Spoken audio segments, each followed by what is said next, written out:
Hi, everybody. Tonight, I'm going to take you on a journey, one not of knights and quests or castles and kings, but of something far more ordinary, and yet far more unsettling.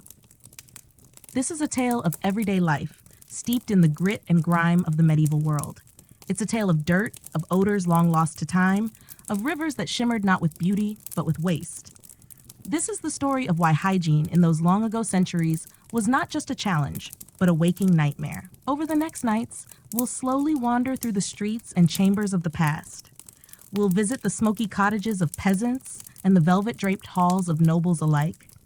We'll descend into bathhouses, step cautiously into latrines, and linger at the edge of plague-stricken towns. We'll listen not just to what people said, but to how they smelled, how they washed or didn't, and how they lived in a world where filth was constant company. This story is not meant to shock, but to stir gentle curiosity, to open a soft candlelit window into a world that once was. So if you're nestled beneath your covers, ready to drift, come quietly with me now. As we begin our slow walk back in time, long ago in the heart of a medieval village, the day began not with running water or a splash of fragrant soap, but with the slow creak of shutters and the rising scent of last night's hearth smoke. The air was thick, earthy and familiar, with a kind of heaviness that clung to walls and bodies alike. You could feel it in your lungs. This texture of a life lived close to the land, close to the animals, and far from the cleansing comforts we know today. Imagine for a moment the morning of a peasant woman named Alice. The sky outside her timber-framed cottage was still pale, kissed by the earliest gold of dawn. She rose slowly from the straw mattress she shared with her husband and 3 small children, brushing hay from her sleeves and stretching in the chilly air. There were no toothbrushes waiting, no clean towels stacked neatly in a linen cupboard. Instead, her first concern was the fire, and whether the embers still glowed faintly in the hearth. Water had to be drawn from the well, the heavy bucket hauled up hand over hand, its contents cloudy and cold. It wasn't for bathing. That was a rare occasion, perhaps reserved for feast days or special events, but for cooking, for cleaning dishes, for tending to the animals. Washing herself meant perhaps a quick rinse of the hands and face with the chilled water in a cracked basin, her fingers turning pink from the bite of morning air.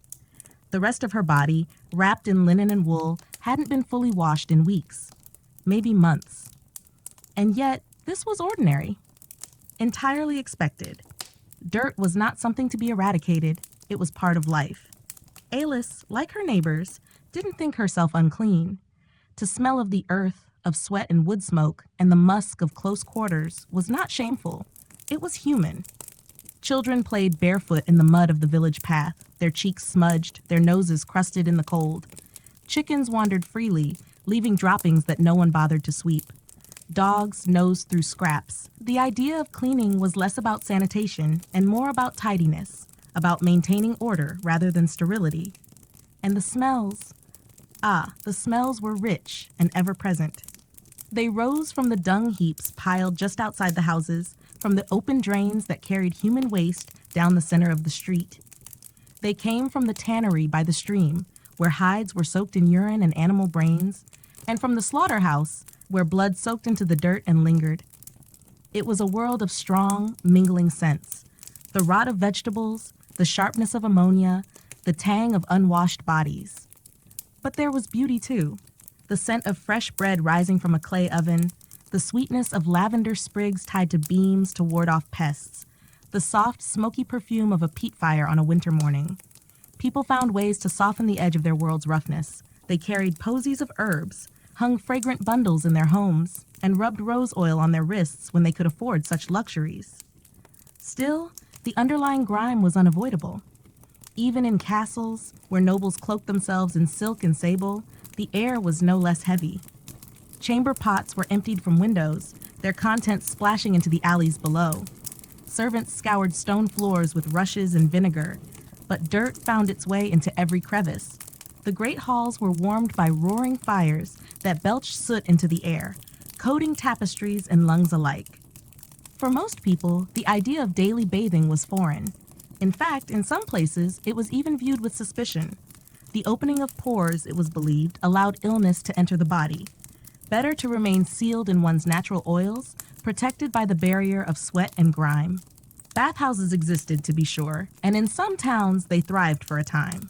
But they were often communal, and their reputations, especially later in the medieval period, became entangled with scandal and sin. In monastic communities, cleanliness held a different weight. Monks and nuns followed rules that emphasized modesty and humility. Baths were taken rarely and usually in silence. Hands and feet might be washed before prayers, but full immersion? That was exceptional, and usually for the ill or elderly. Their cleanliness was spiritual, not physical. As we drift gently through this world, we begin to understand that hygiene, as we know it, was shaped not only by knowledge, but by culture, climate, belief, and access. It was not that people were indifferent, but that they lived by a different rhythm, a different relationship to body and earth. Tonight, we've only opened the first small door. In the next part of our journey, we'll step into the heart of a medieval bathhouse, where steam curls like ghosts and secrets linger in the mist. For now, let your eyes grow heavy and imagine the stillness of a world wrapped in wool and winter's hush. Let the past cradle you gently as sleep begins to find you. The bathhouse stood near the river's bend, its low wooden eaves dark with age, its narrow windows latticed with horn instead of glass. Smoke rose steadily from a stone chimney, curling into the pale afternoon sky like the breath of some quiet beast. On market days, the sound of laughter and water could be heard from within. Splashes, sighs, the murmur of voices softened by steam. Bathing, in the medieval world, was a complicated affair. It was not merely the act of washing. It was an event, a gathering, a moment of rare indulgence for some, and for others, a necessity entwined with superstition and ritual. And so it was that on certain days, villagers would walk the cobbled path to the bathhouse, young and old, the weary and the hopeful, each with a small bundle beneath their arm, a linen towel perhaps, or a pouch of herbs, or a carved wooden comb handed down through generations. Inside, the warmth embraced them at once. Great cauldrons sat at the rear, their bellies filled with water drawn from the river and heated slowly over open flames. The floor was damp, scattered with rushes that crackled faintly beneath wet feet. The scent of thyme and marjoram hung in the air, a modest attempt to soften the odor of bodies and the lingering tang of mildew. Bathing was not done in solitude. Wooden tubs were spaced with little more than modest curtains, and often families bathed together. In some towns, men and women shared the same chamber, though this custom changed as the centuries wore on, and the church began to cast a sterner eye upon such mingling. For now, though, it was a place of warmth, of communal respite, of whispered gossip and stolen glances. Alice had not visited the bathhouse in over a season. The coin for entry, a single penny, was not easily spared. But today, she had traded a brace of hens for a copper piece, and though her husband grumbled that it might be better spent on lamp oil or barley, she had made her choice. Her back ached from bending over the loom, and her arms bore the stiffness of many days hauling firewood and scrubbing pots. She longed not for vanity, but for relief. She stepped into the bathhouse slowly, her breath catching at the sudden change in air. The world outside had been gray and dry, dust blowing in gusts down the village lane. Here, the air was damp and heavy, thick enough to touch. It clung to her skin, found its way into her hair. The bathkeeper, a stooped man with a missing thumb and a voice like gravel, nodded at her entry, then turned to ladle hot water into a waiting tub. "You'll want this one," he rasped. "Cleaned it this morn."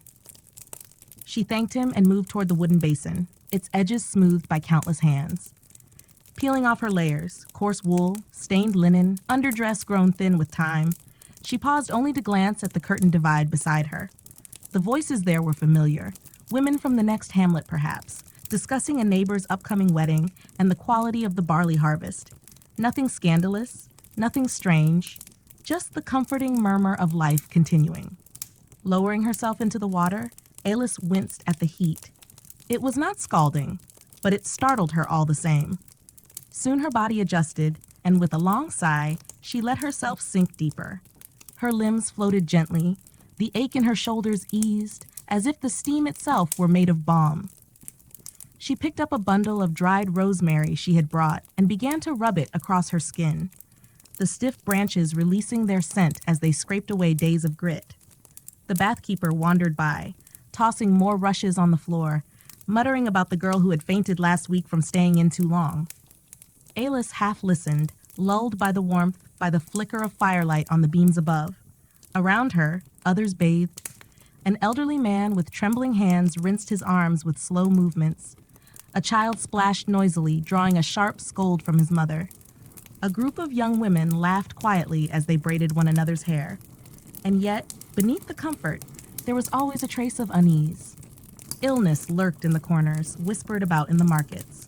Some claimed the heat of bathhouses could call forth fevers, that diseases traveled on steam and sweat. Others believed they were places of temptation, where morals could be scrubbed away as easily as dirt.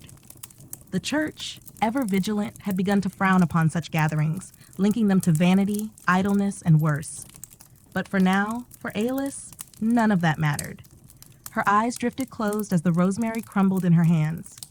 For the first time in weeks, her skin no longer itched with dust. Her scalp felt light, her breath came easier. She could almost forget the endless work waiting beyond the bathhouse walls, the turnips to be dug, the linen to be mended, the firewood to be chopped. Here, in the steamy hush, she could simply be. When she rose, skin pinked and clean, the world felt quieter. She dressed slowly, her damp hair clinging to her neck, and stepped back into the fading afternoon light. The bathhouse door closed behind her with a hollow thud, and the cold air touched her like an old friend. She smiled faintly. The smell of rosemary still clung to her palms. Not everyone had such moments of peace. For many, bathing was impossible, unheard of, even feared. In the next part of our journey, we'll travel to the high places, to the keeps and manors of the nobility, where silks replaced soap and where cleanliness was a performance, not a practice. But for now, let us rest in this moment of warmth. Let the last echoes of water and laughter carry you softly into dreams. The manor stood proudly upon a low rise, its stone walls mottled with age, ivy clinging to every crevice as if time itself sought shelter in its cracks. The air was cooler here, cleaner in the way high places often are, yet still laced with the scent of old smoke, damp flagstones, and the faint musk of humanity that even the finest hall could not escape. To pass beyond the gatehouse was to enter a world of measured grace and practiced appearances. Servants bustled silently beneath tapestries, and firelight flickered across polished armor and carved beams. But behind the velvet curtains and perfumed halls, there was no true escape from the reality that plagued all corners of medieval life. Hygiene, in any sense we would understand, was a fragile illusion. Lady Isabel of Deramere was known for her composure. Her gowns, sewn with intricate embroidery and trailing silks, fell just so. Her fingers were ringed with delicate gold bands, her skin pale and soft from avoiding the sun. To look at her, one might imagine she lived in a world entirely removed from mud and manure, her life untouched by filth. But this, like much of noble life, was a carefully maintained performance. Isabel's morning began not with a bath, but with a ritual. Her maid, Antha, entered the solar bearing a silver basin filled with rose-scented water. With it came a small cloth and a comb of ivory. The basin was placed on a stool beside the window, and Isabel, still wrapped in her nightgown, would sit as Antha gently dabbed her face, hands, and neck. It was enough to give the impression of cleanliness, enough to refresh without inviting risk. For full bathing was rare, even among the wealthy. The grand copper tubs that sometimes stood in the corner of a noblewoman's chamber were not used lightly. Filling them required an army of servants, hauling water from wells or streams, heating it over hearths, and then pouring it by the bucketful. A full bath was a half-day's labor, and it was often seen as excessive unless one was recovering from illness or preparing for a feast. Instead, noble hygiene relied on layers of cloth, of scent, of social distance. Linen shifts were worn closest to the skin, changed more often than the outer garments. These absorbed sweat and body oils, protecting the expensive fabrics above. Soap existed, of course, made from animal fats and ash, but it was harsh and better suited to scrubbing floors than flesh. Instead, gentle powders, ground lavender, crushed rose petals, or orris root, were dusted onto the body, masking odor more than removing it. In her chamber, Isabel would sit quietly as Antha combed through her hair, which had not seen water in many days. It was thick, dark, and braided each morning into a crown of careful loops. Hair was rarely washed, for it was believed to weaken the scalp and invite chill. Instead, it was brushed until the oils spread evenly, giving it a sheen that suggested health. A perfumed pomade might be added, beeswax mixed with herbs and lard, giving a subtle fragrance of violets or mint. Beneath her skirts, however, was another story. The latrine was little more than a wooden bench set over a chute, which emptied into the manor's cesspit below. The smell, even when masked by bundles of herbs hung from the rafters, could not be ignored. Chamber pots were used during the night, emptied at first light by servants. Sometimes the pits overflowed or leaked into the foundations, and then the scent crept up through the stones like a ghost. Though Isabel rarely discussed it, she was acutely aware of the constant tension between appearances and reality. A noble banquet might dazzle with silver platters and jeweled goblets, but behind the tapestry-covered walls, rats scurried, drawn by crumbs and spilled wine. Mice nested in rushes strewn across the floor, rushes meant to absorb dirt and moisture, but often left unchanged for weeks. Guests arrived at the manor that evening, distant cousins from the south, bringing news of a tournament and rumors of plague on the continent. The hall was warmed by great fires, the air thick with roasted meats and the scent of crushed juniper. Isabel smiled, offered her hand with grace, and watched as her guests subtly covered their mouths with kerchiefs scented with cloves. It was understood, in these high circles, that one must not speak of smell. To do so was impolite. Instead, discomfort was veiled in laughter, in the flutter of fans, in the discreet use of scented gloves. Cleanliness was not a condition of the body.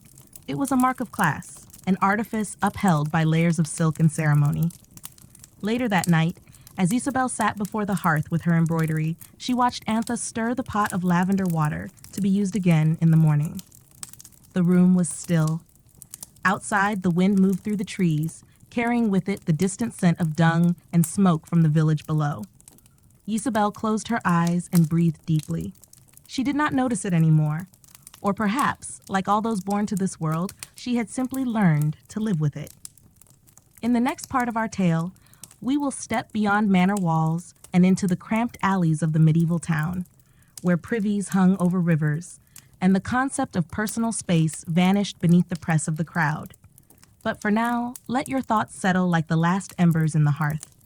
The world may be worn and weathered, but within it lie the quiet stories of those who found grace amid grime. Let them guide you gently toward rest. The town was a living thing, a breathing, groaning, clattering mass of timber, stone, and humanity pressed tightly together. Its crooked streets wound like veins between leaning houses, their upper floors jutting forward until neighbors across the lane could nearly reach out and shake hands from their windows. The air here was different. It pulsed with noise, with life, with the ceaseless scent of people and the trades they plied. In the gray light of early morning, the town awoke not with songbirds, but with the thud of boots on planks, the bray of donkeys, and the sharp clang of metal as shopkeepers raised their shutters. A fishmonger's cart rattled over the cobbles, leaving behind a trail of melting ice and salt. A tanner's boy, already spattered with chalk and entrails, darted down an alley with a bucket sloshing something foul. Smoke from a dozen hearths curled into the sky, mixing with the stink of refuse and damp rot. For the townsfolk, hygiene was not just a burden. It was a daily negotiation with filth. At the center of it all was the open sewer, known only as the Channel. It ran down the middle of the main street, little more than a shallow ditch cut into the stone, into which every household emptied its chamber pots, scraps, and slop. On rainy days, it surged like a living thing, carrying with it the waste of hundreds. On dry days, it crusted and steamed, drawing flies in thick, black clouds. Children splashed near it with bare feet, their laughter oblivious to the danger, while old women swept their stoops, pushing dust and crumbs into its current. No one questioned it. It had always been there. Some even claimed the channel spoke, whispered back secrets and rumors, carried from house to house in its grim passage. In a small house near the blacksmith's forge lived a boy named Tomlin. He was no more than 12 winters, yet already hardened by the rhythms of town life. His father, a co-opper, made barrels by the light of a single tallow candle, and his mother sold soft cheese wrapped in dock leaves from a stall near the Abbey gate.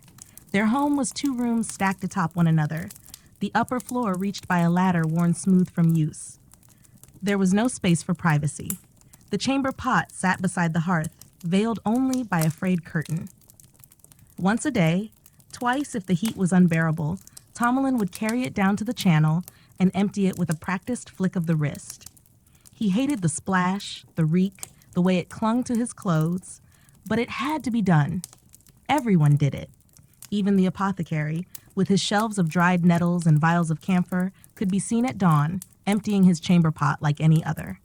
Water was drawn from the communal well at the square's center, its stones green with moss and slick with years. Women lined up at all hours, clay jugs on hips, gossip exchanged in hushed tones. But the well was not always clean. In times of drought or disease, rumors would swirl.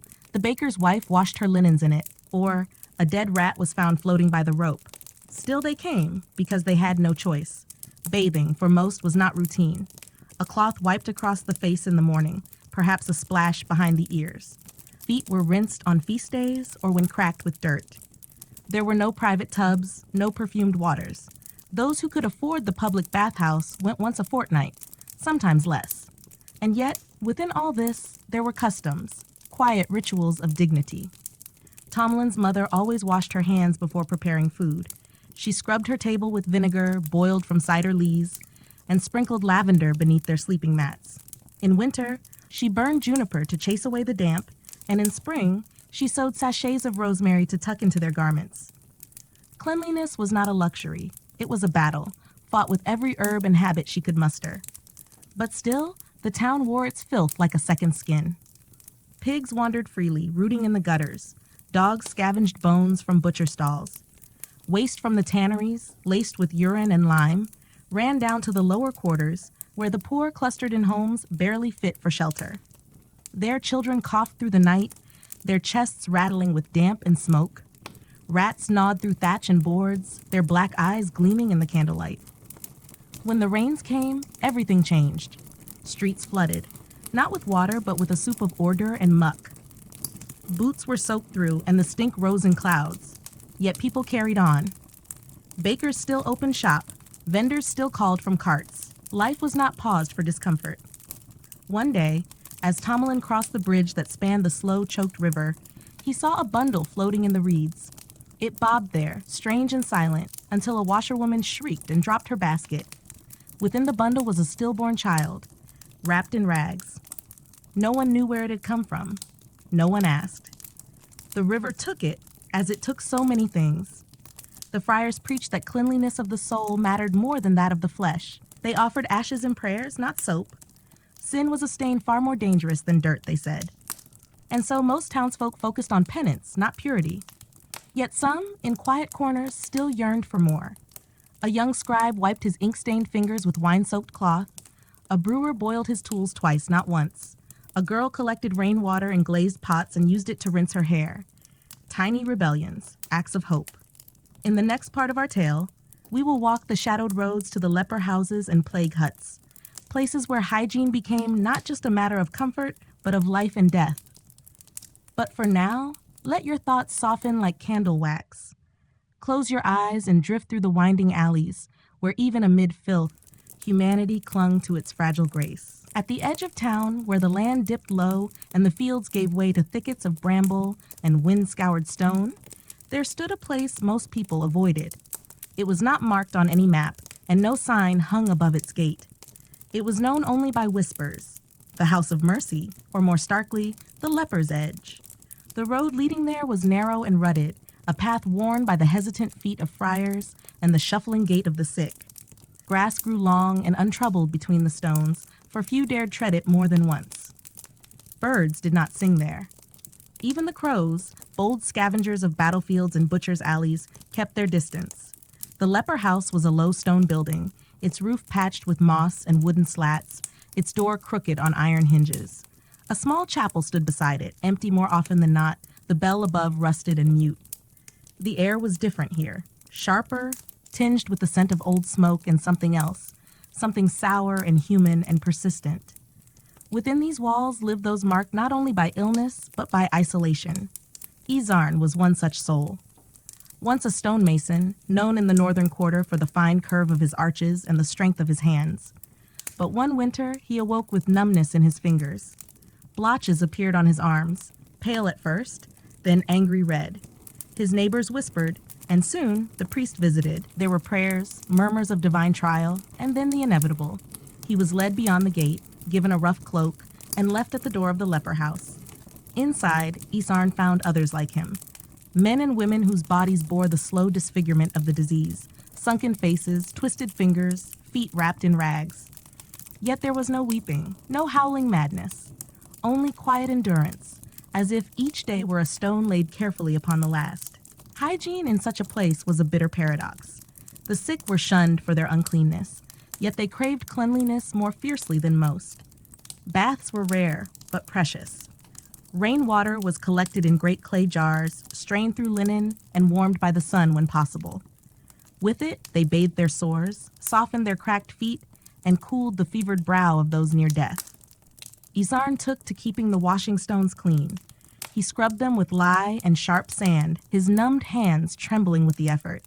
He believed, perhaps foolishly, that if the stones gleamed, if the water ran clear, he might keep the disease at bay a little longer. It was not true, of course. No one was cured here, but the ritual gave shape to his days.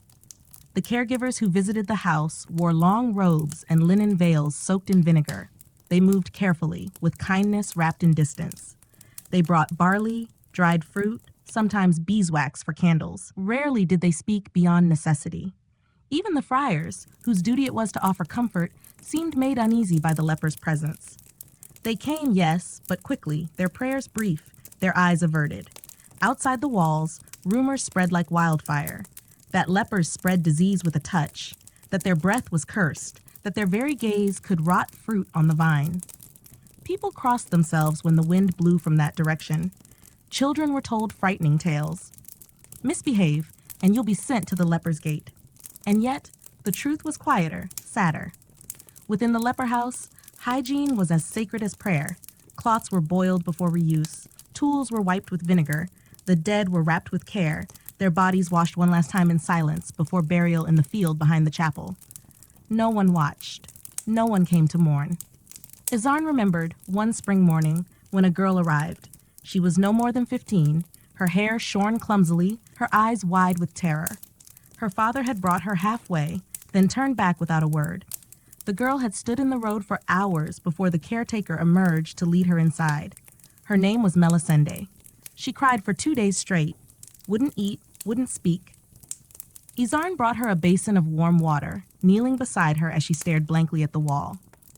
He dipped a cloth and began to wash her hands, gently, slowly, with the same care he once used to chisel stone. Her fingers were so thin, so brittle, but she didn't pull away. From then on, she followed him like a shadow. Together, they cleaned the chapel, lit candles, swept the sleeping mats.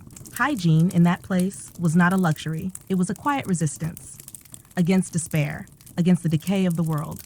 One night, as they sat by the chapel door watching the stars, Melisande whispered, "I wish I could bathe in a river again, a clean one, like when I was small." Isarn didn't reply, but the next morning he set off early and returned by midday with 2 buckets of water drawn from the forest stream. He had walked nearly 3 miles for them. They warmed it over coals and filled the old wooden tub. Melisande wept as she stepped in, the warmth and memory wrapping her like a shawl. It was not a cure, but it was a kind of healing. In that house of the outcast, where the world had abandoned its most fragile, cleanliness became a final form of dignity, a way to say, I am still here, I am still human. In the next part of our tale, we will face the darkest shadow of medieval filth, the Black Death. There we will see how hygiene, both feared and misunderstood, shaped the course of tragedy itself. But for now, let your heart rest gently beside the chapel door, where water still steams in the old tub, and 2 souls find solace in the simplest act of washing. Let the hush of their world lull you into sleep. It began, as all great storms do, with whispers. The year was 1348, and in the port towns where the sea lapped hungrily at the docks, a strange silence had fallen. Ships arrived with sails furled, but no voices calling from their decks. Men who had left only weeks earlier returned with hollow eyes or did not return at all. And in the shadow of every gatehouse, rumors gathered like flies. Rumors of a pestilence, of a death that moved faster than arrows, that spared neither king nor coward. It was the Black Death. No part of the medieval world would be untouched. Towns would be emptied, fields abandoned, entire villages swallowed in the span of a fortnight. But before the chaos, there was confusion, and with it, the desperate, groping reach toward hygiene, not as comfort or ritual, but as salvation. In the city of Bruges, the air grew thick with the smell of burning. Not wood for warmth, nor meat for market, but incense and sulfur and great pyres of herbs, all set aflame in the hope that the smoke would cleanse the very breath. Physicians, wrapped in long, dark robes with beaked masks filled with camphor and mint, roamed the alleys like crows in mourning, poking at the sick with sticks, their eyes hidden behind glass. They believed miasma, the bad air, was the cause. If one could purify the air, then perhaps the body might remain untouched. Homes were swept until their floors were bare, walls scrubbed with vinegar, clothing hung from rafters to dry in the breeze. Streets were ordered cleaned, though few dared approach the channel anymore, where the waste now festered with more than just the old stench of rot. But it was too late. In a cramped house near the city's western gate, a washerwoman named Bruna watched her husband fall ill. He had been strong, barrel-chested, with a laugh that rattled windows. Now he shivered under a sheepskin, skin pale as tallow, his neck swollen with angry black boils. Bruna did what she could, burned lavender, laid damp cloths on his brow, washed his sheets daily in lye. But nothing helped. He died within 3 days. Bruna buried him herself, digging with a broken spade in a garden no longer sown. There were no priests left to perform rites. The church doors hung open, their altars deserted. She washed her hands in a bowl of ashen water, scrubbing until her knuckles bled, hoping, praying, that cleanliness might shield her from what had taken him. But the disease was not so easily stayed. In the monasteries, panic seeped through cloisters like smoke. Monks who once washed the feet of pilgrims now refused to leave their cells. Manuscripts were left unfinished, ink pots dried on tables. Some believed the plague was God's punishment for a world too steeped in sin. They lashed themselves in the streets, their backs striped with blood, hoping that penance might purify what soap could not. Yet there were those who clung to order, even in the madness. In Avignon, where the papal court sat in uneasy luxury, the city physicians wrote instructions: wash your hands in vinegar, burn juniper daily, avoid meat and sex in the company of the unclean. They ordered the dead burned, their homes sealed with wax and prayers. But the plague came anyway, curling through keyholes, clinging to cloth, walking on the breath of the living. Cleanliness became a mark of desperation. People stripped naked in the street and washed themselves with snow. They abandoned their homes, fled to the forests, seeking air unspoiled by the stench of suffering. Barbers and apothecaries boiled their tools, scrubbed their floors until their hands blistered. But the pestilence moved faster than their efforts. In one town, the bathhouse was set aflame. They said the steam had carried the disease. Another closed its well, fearing the water had turned sour. Everywhere there was fear, but no understanding. In the midst of this came an old healer named Gilda. She lived on the outskirts of a small hamlet in the hills, where the wind was clean and the sheep outnumbered the people. Gilda had always been strange to the villagers, speaking to trees, gathering herbs by moonlight, but now they turned to her. She told them to boil their linens, to drink water flavored with sage, to burn rosemary each night. She showed them how to make vinegar infusions, how to bury waste far from the well. She told them not to fear water, but to treat it with reverence. Her cottage, somehow, remained untouched. Whether by wisdom or miracle, no one knew. But the villagers, desperate, began to listen. They swept their homes, washed their hands, burned their garbage. They stopped spitting in the streets. They hung bundles of marigolds and rue by their doors. It was not a cure, not truly. The Black Death took whom it would. But in Gilda's hamlet, the death was slower, kinder perhaps. The sick were bathed before they died, their hands held, their bodies buried with dignity. It was not victory, but it was not despair. And when, at last, the great wave passed and the world stood silent with its loss, those who survived emerged changed. They no longer saw filth as familiar. Dirt had become dangerous. Odor, a warning. From the ashes of suffering, a new awareness had taken root, timid, fragile, but enduring. In the next part of our journey, we will walk the long road of healing into the rebuilding years, when sanitation became a question of survival, and the first whispers of public health were carried on the wind. But for now, sleep gently, and let the hush of history soothe the spaces sorrow left behind. Let the fires burn low, and rest beside them a while. The plague had passed, but it left behind a silence that settled over the land like dust on a forgotten windowsill. The world did not return to what it was. Too much had changed. Fields lay fallow where once children had run. Market stalls stood empty, their canvas coverings torn by wind and weather. Even the bells in the churches rang softer now, as though in mourning for all that had been lost. Yet from that stillness, slowly, something stirred. In towns and villages across Europe, those who remained began to rebuild. They patched roofs, redug wells, re-sowed the earth with trembling hands. But more than anything, they began to think differently about the unseen world, the invisible forces that had swept through their homes and taken so much. And though they could not name bacteria, could not see the tiny lives that danced in water and air, they began to suspect that filth had power, and that cleanliness might offer more than comfort. It might offer protection. Thus began a slow and uneven transformation. In the city of Lübeck, nestled among salt marshes and the cold gray light of the Baltic, the town council met in urgent assembly. It was the year 1353. The plague had taken nearly half their number, but it had also revealed truths that could no longer be ignored. They decreed that each household must sweep the street before its door every morning. Refuse was to be collected and carted outside the walls, not dumped into the alleys or gutters. The fines were small at first, a copper groat here, a handful of salt there, but they were enforced with diligence. And for the first time, the idea took root that public cleanliness was not just a private virtue, but a civic duty. The streets remained imperfect, of course. The channels still ran, and pigs still wandered, but a seed had been planted. Elsewhere, in a modest town in the hills of northern Italy, a stone fountain was erected in the central square. It was fed by an aqueduct painstakingly repaired by surviving masons, its water clean and cold, spilling gently into a carved basin.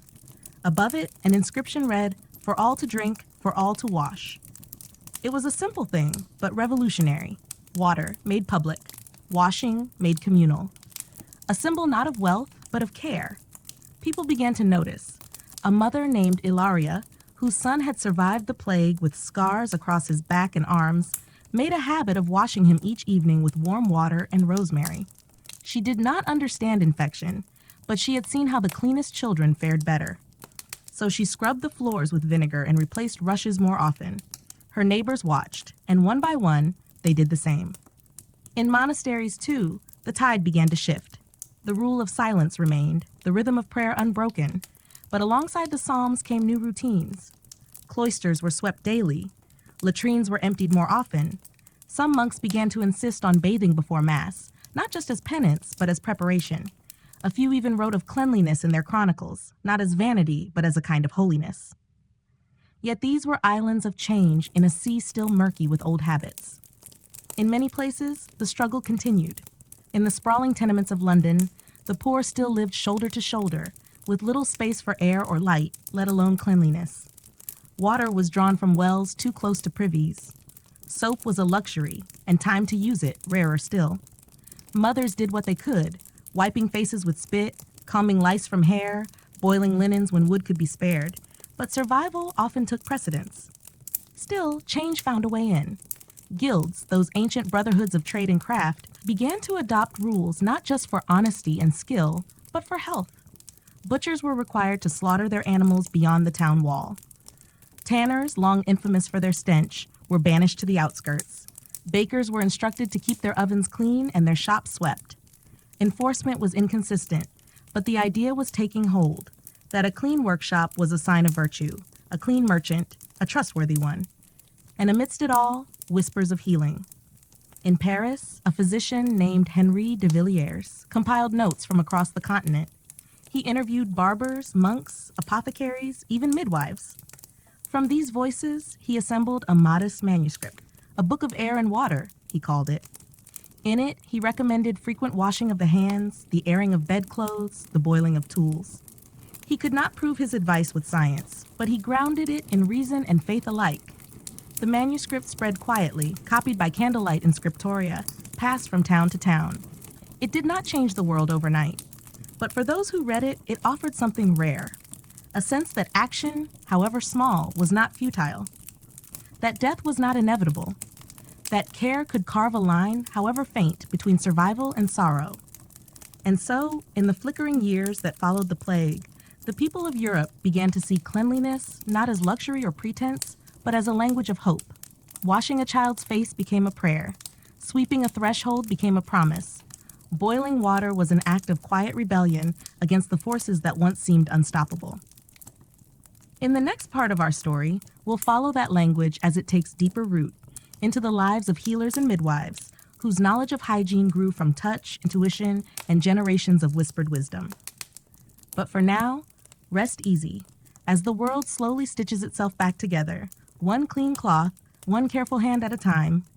Let the hush of that healing cradle you gently into sleep. In the hush of that slow healing, amid fields green again with barley and hearths rekindled with light, there emerged figures whose work bore no fanfare, yet whose presence meant the difference between life and loss. They were the midwives, the herb women, the healers.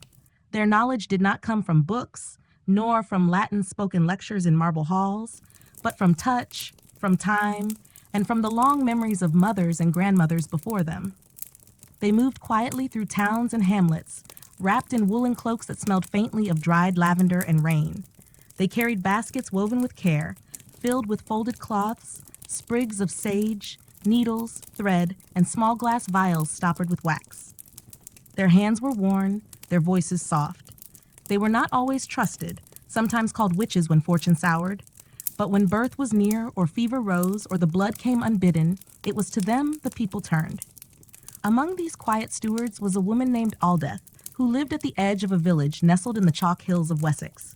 Her house was small, but her garden was vast, alive with the tang of rosemary, the sweetness of marigold, and the dusky sprawl of rue and wormwood. She had served as midwife for over 30 winters, and though her back bent now with age, her hands remained deft, and her eyes steady. Hygiene for Aldeth was no learned science. It was reverence. Before she touched a mother in labor, she washed her hands with ash soap and thyme, scrubbing beneath her nails with a small bone pick. She rinsed her linen cloths in boiled water, wrung them with care, and hung them near the fire to dry. Her tools, blunt scissors, bone needles, birthing girdle, were kept in a box lined with clean wool, wrapped in a cloth soaked monthly in vinegar and lavender oil. When she entered a home, she carried the scent of that garden with her, and a kind of hush fell around her presence. Children stepped aside, dogs lowered their heads. She would greet the laboring mother not with fear, but with calm, placing a hand on the brow, speaking softly, "We are not alone. All who came before us are with us now." Before the birth began, she insisted the room be swept, the bed linens changed, and a pot of water kept warm at all times. She did not explain why, not in words, but those who followed her instruction often saw better outcomes. Clean hands, clean cloths, clean water. Her tools were passed through the steam from the kettle before use. Her own clothing she laundered after each delivery, hanging her cloak in the sun for a full day. It was not magic, though some called it so. It was experience. She had seen the fever that followed the careless cutting of a cord. She had watched mothers bleed when rags too old and too soiled were used to staunch the flow. She had once, as a younger woman, tried to save a child born into filth and failed. Since then, she did not compromise. The church tolerated her. Some priests frowned upon her methods, muttering about women who laid hands without blessing. Others quietly thanked her, for she reduced the number of tiny graves in the churchyard. A few even sought her counsel, though never in public. She trained no formal apprentices, but girls watched her. One, a red-haired child named Maud, followed her on errands, asking endless questions. What herb for a cough? What to do when the milk runs dry? Why soak the cord in vinegar? Why bury the afterbirth far from the well? Aldeth would answer only some questions aloud. Others she answered by demonstration. The rest she let Maud learn with her own hands. On one bitter winter's night, a call came from a cottage deep in the woods. A laboring woman, her first child, her screams echoing like wind through bare trees. Aldeth packed her basket quickly, her joints aching, her breath visible in the cold. Maud followed without asking, bundled tight and determined. The cottage was poor, the floor of dirt, the hearth barely lit. The husband hovered uselessly, wringing his hands. Aldeth entered like a gust of purpose. She set Maud to boiling water, ordered the husband to sweep the floor, pulled clean linens from her basket, and laid them before the fire to warm. The birth was long. The child came with a cord wrapped tight, and the mother, pale with fear, cried that she would die. Aldeth held her face between two worn palms and whispered, "No death tonight, not in this house." She used her clean blade, the same one she had kept sharp for decades, and with steady hands, freed the child and brought him crying into the world. When she handed him to the mother, she smiled faintly and nodded at Maud. "There, that's the sound of something clean and new." The next morning, the sky broke with pale sunlight. Aldeth stood in the doorway, steam rising from her cloak. She pressed a bundle of cloths into Maud's arms. Wash them well, boil them, dry them before the fire. And then, almost to herself, she murmured, "This is how we keep death at a distance. We cannot banish him, but we can slow his step." In time, Maud would become the village's next midwife. And she, too, would pass on not just herbs and gestures, but the quiet understanding that hygiene, simple, deliberate, sacred, was one of the oldest medicines of all. In the next part of our tale, we'll enter the world of the barber surgeons and their sharp tools, where blood was let, wounds were bound, and cleanliness often made the difference between recovery and ruin. But for now, rest your eyes and let the soft rustle of linen and the scent of herbs in the fire soothe you. Let the wisdom of women, quiet and enduring, cradle your dreams tonight. In the heart of the bustling market towns, nestled between the butcher's stall and the apothecary's fragrant shop, there often stood a modest wooden post bearing a striped pole, red and white, twisting like a ribbon in the wind. This was the mark of the barber surgeon, a man whose trade lay in both the grooming of beards and the cutting of flesh. And though the blade he held could shape a noble's jaw or open a peasant's vein, the deeper truth of his work was far more shadowed. To be a barber surgeon was to walk the line between healer and hazard. They were not physicians, those learned men of Latin and lecture, nor were they herbalists who knew the language of roots. They were craftsmen of the body, practical, swift, and often blood-stained. They pulled teeth, lanced boils, stitched wounds, set broken bones, and drained fevers from trembling wrists. Their tools were simple: knives, razors, pincers, needles, bowls. And their work, for all its coarseness, was vital. One such man was named Jofrid, a tall, solemn figure who plied his trade in the town of Norwich. His hands were large, his fingers stained with ink and blood, and his apron bore the marks of long labor: brown rings, faded red patches, and faint scorches from the flame of his sharpening candle. Jofrid had once trained as a monk, his days filled with silence and scripture, but the death of his brother, struck down by a fall from scaffolding and left to bleed for lack of help, had changed his path. He left the cloister and apprenticed to a foreign barber who taught him the work of shears and sinew. From him, Jofrid learned the art of lathering, of calming a man's face with steam and rosemary oil, of tilting a blade just so beneath the chin. But more than that, he learned to listen to pain, to read the swelling of a limb, the fever in the eyes, the breath that came too fast. His shop was small, with a wooden chair bolted to the floor and a shelf lined with gleaming tools. Above the hearth hung strips of linen, always freshly boiled, drying beside pots of pitch, beeswax, and tallow. A basin of vinegar water stood by the door, where he made each visitor dip their hands. Some laughed at his fussiness. Others returned because of it. He was known for cleanliness, strange for a man of his trade. While other barbers sharpened their knives on boot leather and wiped blood with reused rags, Jofrid scoured his blades in brine and flame, honed them on clean stone, and laid them on cloth bleached by the sun. His scissors were bathed in boiled water between every use. His cloths he washed himself, scrubbing them against the river stones before boiling them in a copper pot beside the fire. Once, when a wealthy merchant came with an infected leg, hot, swollen, and foul-smelling, Jofrid did not rush. He soaked his hands in rosemary and wine, wrapped his fingers in a strip of linen soaked in vinegar, and only then began his work. He cut away the blackened flesh with measured precision, his blade clean and glinting. When it was done, he bound the wound with boiled cloth and a salve of honey and marigold. The merchant, though pale and shaken, survived. Word spread. Still, there were limits to what Jofrid could do. He was summoned one evening to the home of a weaver whose daughter had fallen into a cook fire. Her arm was burned terribly, her skin blistered and peeling. The smell of charred flesh filled the room. Jofrid knelt beside her, unrolling his cloths, setting his tools in careful order. He washed the wound with cooled wine, then wrapped it in linen steeped in comfrey and goose fat.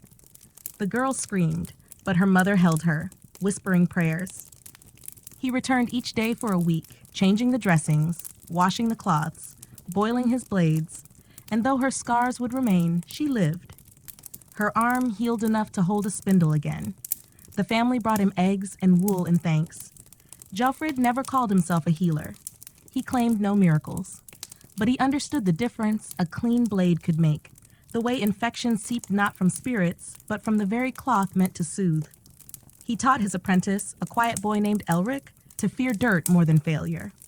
Wash your tools like you wash your soul, he said. One slip, one speck, and you kill, not cure. In the evenings, he sat by the fire, sharpening his knives in silence, listening to the hiss of steel on stone, watching the shadows stretch long across the floor. The world outside still believed in humors and bleeding, in airs and balance. But Jofrid had seen too many die, not from wounds, but from the filth that followed. He did not preach. He simply worked, cleanly, carefully, and with quiet resolve.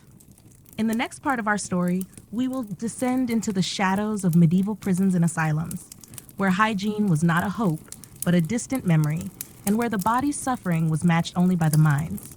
But for now, rest beside the warm hearth of the barber surgeon's shop, where the blades lie clean and the cloths are folded with care. Let the hush of his steady hands lull you into sleep. Beneath the stones of many medieval cities lay forgotten places, cold, damp, and thick with silence. These were the gaols, the oubliettes, the madhouses, hidden behind iron bars and oak doors too thick to knock upon. They were not places of healing, nor of redemption. They were places of waiting, long, dark waiting, in which cleanliness was not merely absent, but unthinkable. The prison at Hargot, a low stone structure nestled within the shadow of the town wall, was such a place. From the street above, little betrayed its presence, save for the faint scent of rot that drifted through a grating and the soft rattle of chains when the wind shifted. Few knew who was kept within. Fewer cared. The cells were carved into the rock, one after another, their walls slick with moss and moisture. Straw lay upon the floor in dark, moldering piles. Rats, fearless from generations of habitation, ran openly across the feet of those imprisoned. There was no true latrine, only a stone basin in the corner, emptied infrequently by a boy whose job was so foul, his name was never spoken. He was simply called Shovel. Into one of these cells came a man named Adric, accused of theft, though none could say what he had stolen. He remembered only the clang of the door, the shove of a gaoler's hand, and the thick air that greeted him like a fog. His body was still bruised from the scuffle, his shirt torn, his feet bare. He shared the cell with two others. One was silent, staring at the wall, lips moving in constant prayer or madness. The other, a thin man with sunken cheeks and filthy hands, offered him a corner of straw without a word. Adric curled there, pressing his face into the folds of his own cloak to avoid the stench. Day and night bled together. There were no windows, only a single flickering torch in the corridor that cast shadows through the bars. The meals were brought twice daily, a crust of bread, a ladle of broth, served in the same wooden bowl, unwashed.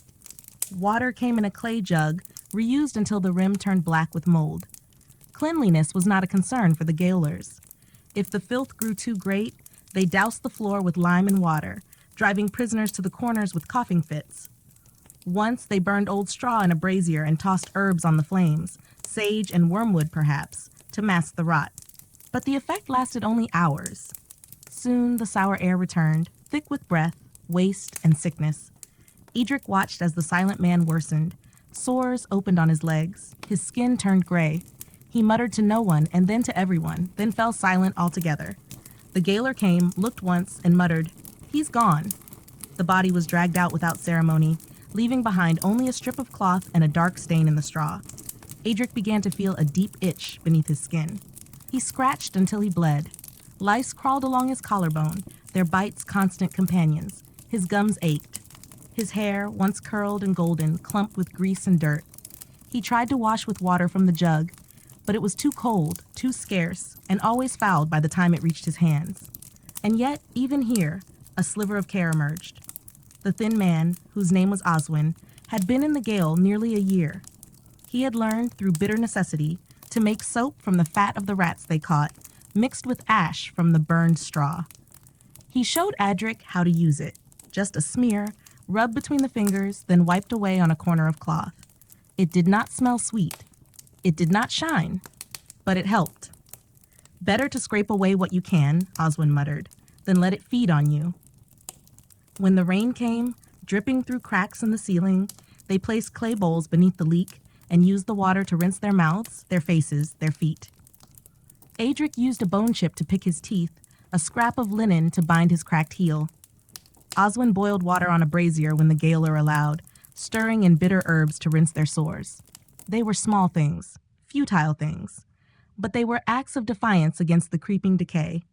Once, a healer was brought in to tend a man fevered with ague. She entered swathed in a veil, carrying a bundle of dried yarrow and a flask of strong wine. She lit a small fire, burned herbs, and insisted on washing the man's wounds before dressing them. She left quickly, eyes grim, muttering that the place was cursed. Her fire lingered for hours. The scent of thyme and smoke lifted something within the prisoners, something that felt like memory or hope. In time, Adric's charges were dismissed. He was released with no fanfare, barefoot and blinking into the daylight. He had aged 10 years in 2. His first act, once beyond the walls, was to walk to the river, strip, and wade in until the cold closed around him. He stayed there, scrubbing his skin with river sand until it turned red, until the weight of the gale fell away with the grime. Hygiene in the prisons of the medieval world was rare, an afterthought, a burden. But even there, in the darkest corners, some clung to the instinct to cleanse, to preserve the body in whatever way they could. For in filth, the soul grew heavy. And in the smallest act of washing, one could remember they were still human. In the next part of our tale, we will emerge from the underground and step into the open roads, among the pilgrims and wanderers whose bodies bore the dust of miles, and whose hygiene was shaped by the very journey that defined their lives. But for now, let the walls fade, let the torchlight dim, and drift softly toward sleep, where even in shadowed cells, small mercies endure. The road was never quiet. It murmured beneath the feet of countless travelers, hooves and sandals, wooden clogs and leather boots, all carving their stories into the dirt. It stretched across kingdoms and fiefdoms, across moors and riverbanks, over crumbling bridges and under starlit skies. And among those who wandered it were the pilgrims, seekers of salvation, redemption, forgiveness, or simply escape. They carried little, a satchel of dried bread, a water skin patched with wax, a scallop shell tied to their cloak, marking them as holy wayfarers bound for shrines. Their hands blistered, their skin tanned and cracked, their garments layered against wind and rain. They walked for weeks, even months, toward places said to hold relics and miracles, the bones of saints, the robes of martyrs, the blood of the blessed. But the road did not offer cleanliness. The dust clung to them like a second skin. It filled their nails, their scalps, the creases of their eyes. Pilgrims often traveled in groups, safer that way, with less chance of thieves or wolves, and together they endured the wear of the world. Bathing was a rare luxury. Rivers, if they were clean enough and warm enough, might invite a brief wash, but the fear of fever from chill water was ever present. One such group was making its way to the shrine of St. Cuthbert, far in the northeast. They had left from the southern coast, their numbers growing and shifting as others joined or fell away.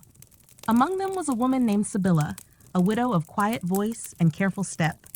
She had wrapped her feet in linen and lamb's wool, then bound them with twine to soften the pain of stones. Her hands were chapped from wind. Her hair was braided back, dusted with ash from the road. Each evening, the group made camp wherever shelter could be found. A clearing, a barn granted by a kind farmer, a ruined chapel with a roof half collapsed. The first task was always the fire, then food, if any, then rest. But Sibylla, without fail, took her pouch of herbs and went in search of water. It was never easy. The streams were often shallow, clogged with leaves or fouled by livestock upstream. Wells were safer, but rare. She would strain the water through a square of cloth and heat it in a pot if she could. With it, she washed her face, her hands, her feet. Sometimes only her hands, but always something. She shared this habit with a young novice named Wymond, whose boots had worn through in the first week. He had never journeyed far from his monastery before and was quickly overwhelmed by the harshness of the road. He watched Sibylla, curious. "Why do you do it?" he asked one night, when the others simply sleep. Sibylla looked to him, her eyes shadowed by firelight. "Because the road takes from you. A little more each day. If you do not wash some of it away, you forget what you were." He began to help her then, gathering wood, fetching water, scrubbing his hands with dried marjoram she kept tucked in her bag. Other pilgrims watched them, some amused, some wary. But slowly, the habit spread. A pot of water set aside for washing. Cloth passed from hand to hand, not full cleansing, there was no time, no warmth for that, but a ritual, a return. At shrines along the way, pilgrims sometimes found water blessed by monks, drawn from ancient wells. They drank it, crossed themselves, and sometimes used it to wash the back of the neck or the soles of their feet. Healing springs were whispered of, hidden pools where the sick were immersed in hope. But most of the time, the water came with mud, the sleep came with lice, and the clothes grew stiff with sweat and rain. One night, as the group reached the moorland edge, a storm broke. The wind howled, tearing at cloaks, and rain fell sideways in sheets. They huddled together beneath a grove of trees, soaked through, teeth chattering. There was no fire, no warmth, only water in abundance. When morning came, Sibylla rose early and began wringing out her garments. With numb fingers, she rinsed her cloths in a puddle fed by rain. Wymond followed her example, kneeling beside her. Their hands moved slowly, deliberately. A kind of prayer. They reached St. Cuthbert's shrine 2 weeks later. The town was gray and wind-bitten, but the church was bright with candles and incense. They knelt on the stone floor, aching and filthy, among dozens of others who had come from far corners of the world. In the side chapel, there was a basin of holy water. One by one, the pilgrims dipped their fingers in and touched their brows. Sibylla went last. But instead of touching her forehead, she dipped a cloth into the basin and pressed it gently to her neck, her eyelids, the bend of her hands. No one scolded her. No one stopped her. And the candlelight flickered as if to bless the moment. Hygiene on the road was not purity, but preservation. Not of the body alone, but of self, of identity. It was the act of holding on, thread by thread, to something tender and human. In the next part of our journey, we shall visit the royal courts, where the notion of hygiene was shaped not by need or wisdom, but by performance and pageantry, where perfumes masked more than odors, and where the struggle for cleanliness was as much a matter of politics as of practice. But for now, rest beneath the quiet stars of the open road. Let the dust settle, and let sleep wash gently over you, like cool rain on weary skin. The city bells rang the hour of vespers, casting their soft bronze echo through narrow alleyways and across the stone thresholds of the weary. In the heart of the town, the light dimmed to a gentle gray, and the marketplace gave its last sigh for the day. Traders folded up their cloths, and the washerwomen, their hands raw from cold water and lye, trudged slowly home. All around, the world dimmed into its nightly hush, a time when hearths were lit, stews simmered low, and the scent of soot and damp straw mingled in the air. And yet within these shadows lay a truth rarely sung in verse or recorded by the pens of scholars, the truth of how the common man and noble alike wrestled with the burdens of their unclean world. For all the glories of cathedral and court, of song and scripture, there was the ever-present murk, moral and mortal, that cloaked medieval life. Marta of Wexcombe, now an old widow, remembered well the days when she'd been young and newly wed, her feet still pink with youth and her eyes unburdened. Her husband, Tomer, had brought her from the village outskirts to live in a shared lodging above the candlemaker's shop. It was a bustling home, filled with the noise of others, children, elders, stray dogs, and a single privy down the yard that served all. By the time Marta had her first child, she knew the foul scent of human waste more intimately than the perfume of flowers. She scrubbed and scraped, fetched water from the stream daily, and yet, no matter how her fingers bled with effort, a stale dampness seemed to cling to everything. The problem, of course, lay not merely in effort, but in understanding.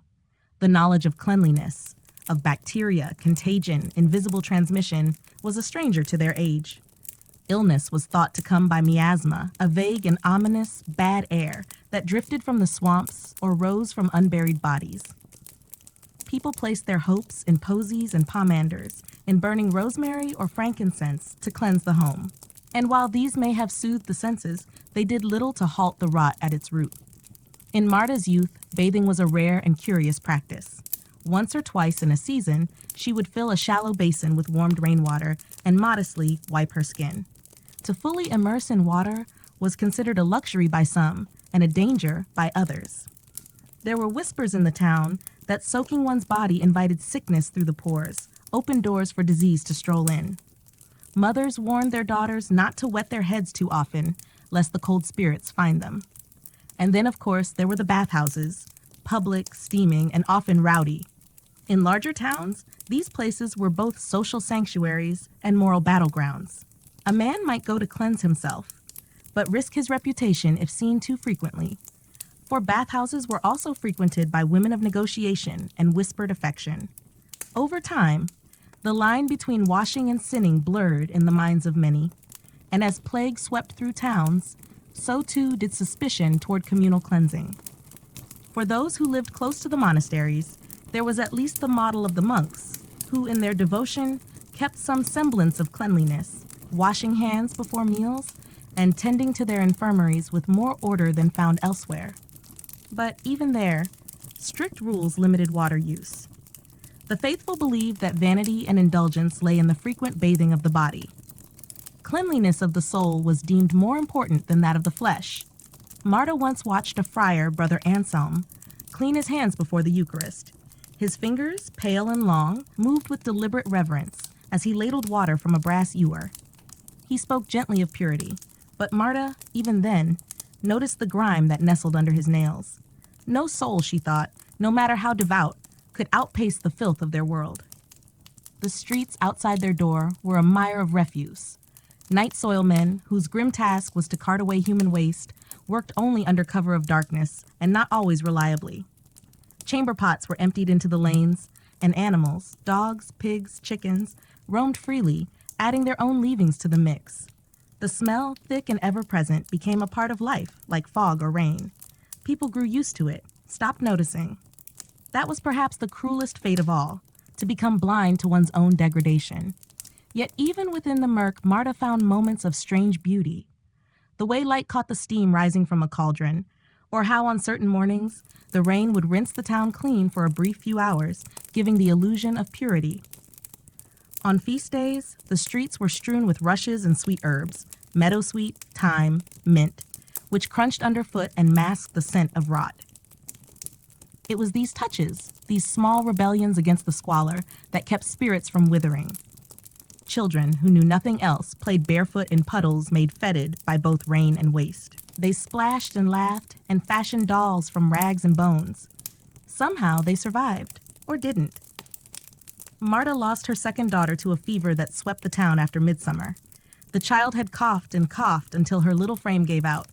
The apothecary spoke of imbalances and the priest of divine will.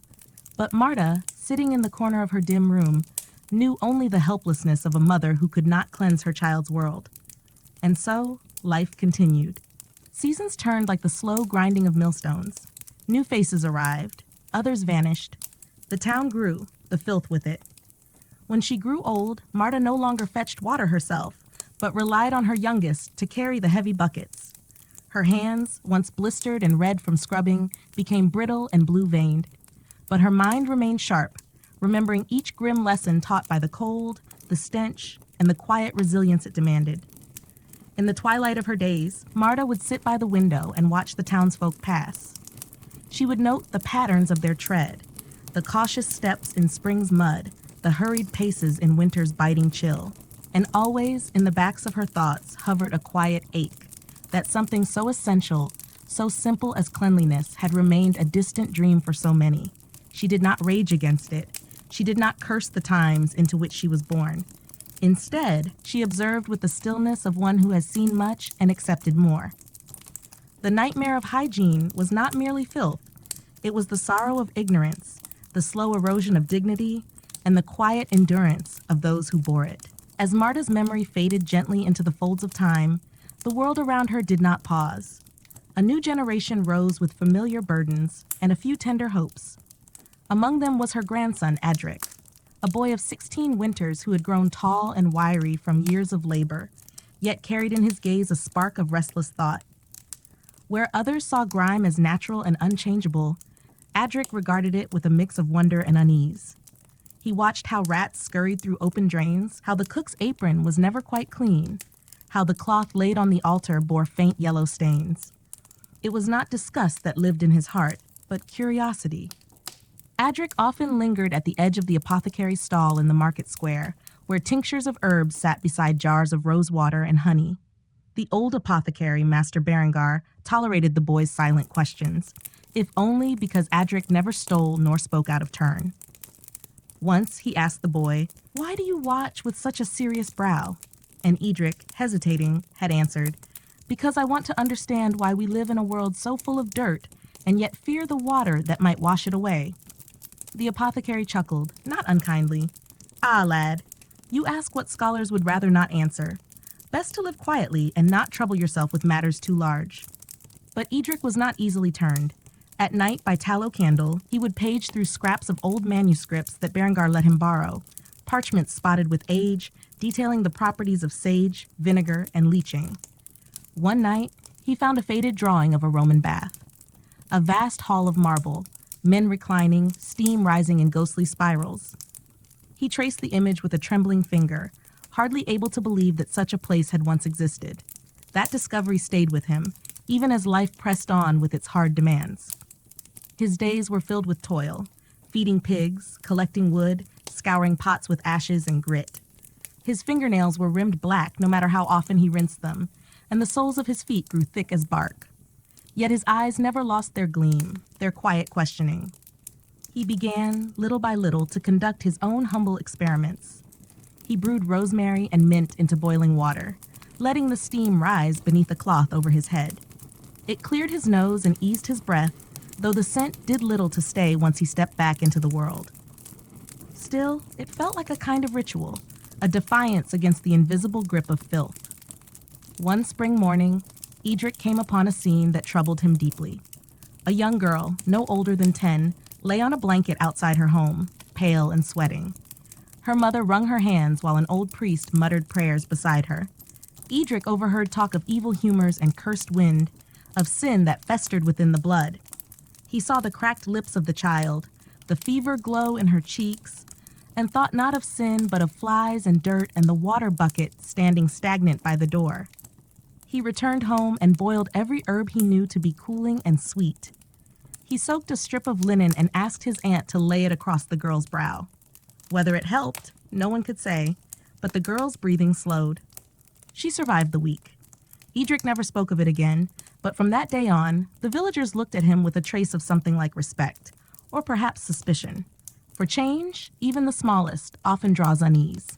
Meanwhile, the village itself clung to its ways. The streets remained thick with mud, the corners foul with hidden leavings. Animals roamed freely still, and rain, when it came, only churned the waste into slick, treacherous soup.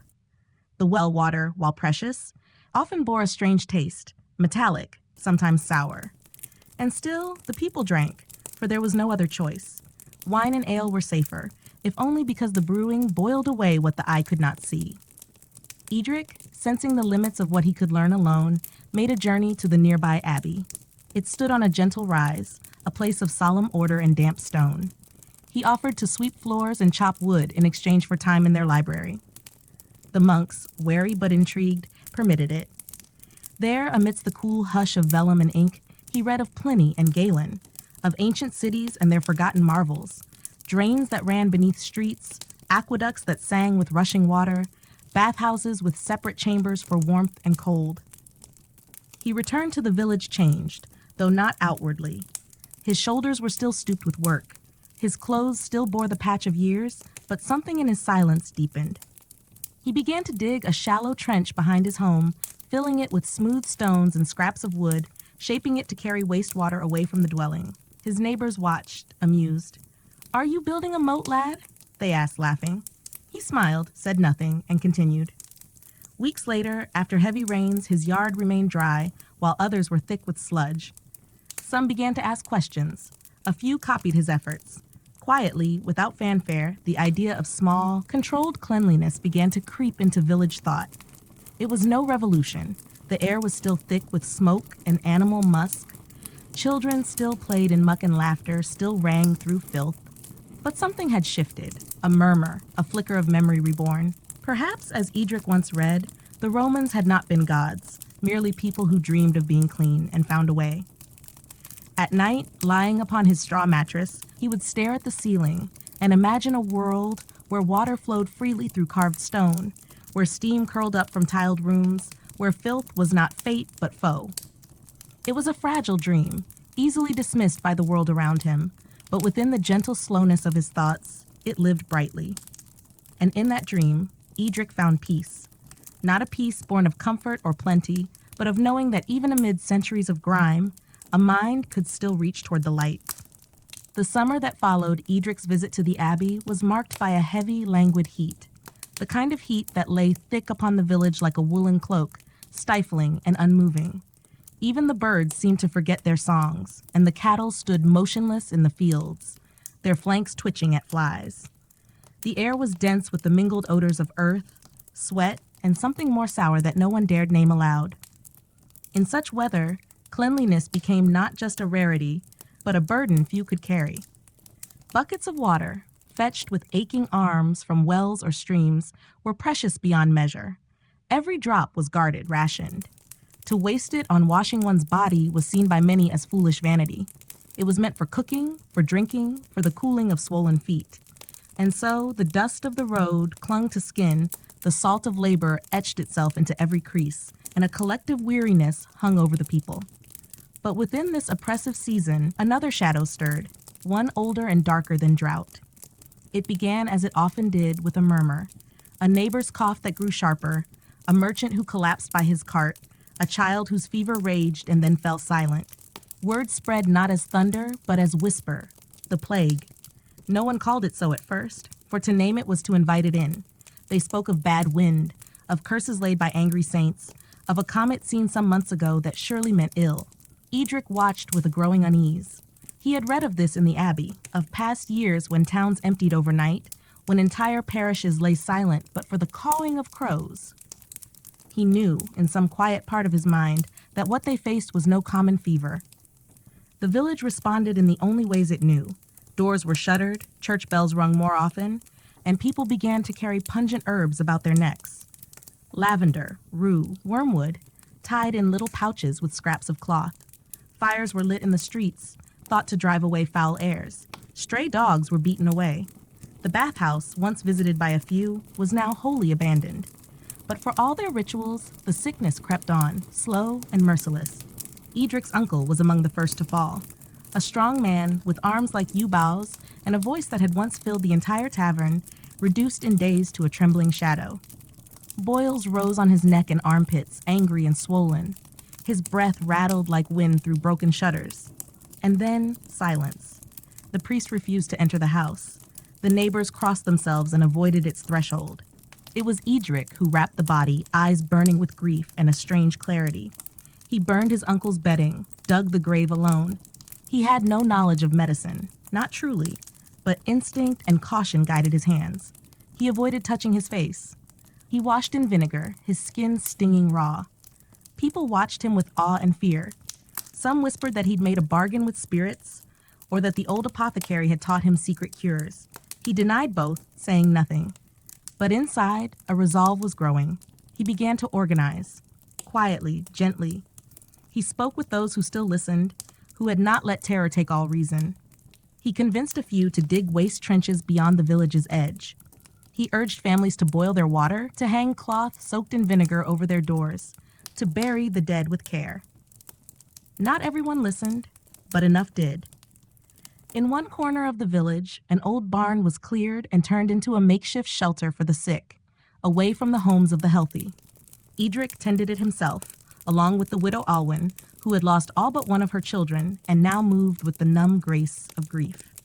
They brought in bundles of herbs, aired the place each morning, and kept a small fire burning through the night to drive the damp. Not all who entered the barn lived, but not all died either. And in those who survived, Edric found hope. The sickness ebbed slowly, like a tide reluctant to leave. Summer bled into autumn, and the days grew shorter, the nights crisper. One morning, the church bell did not ring. There were no new deaths.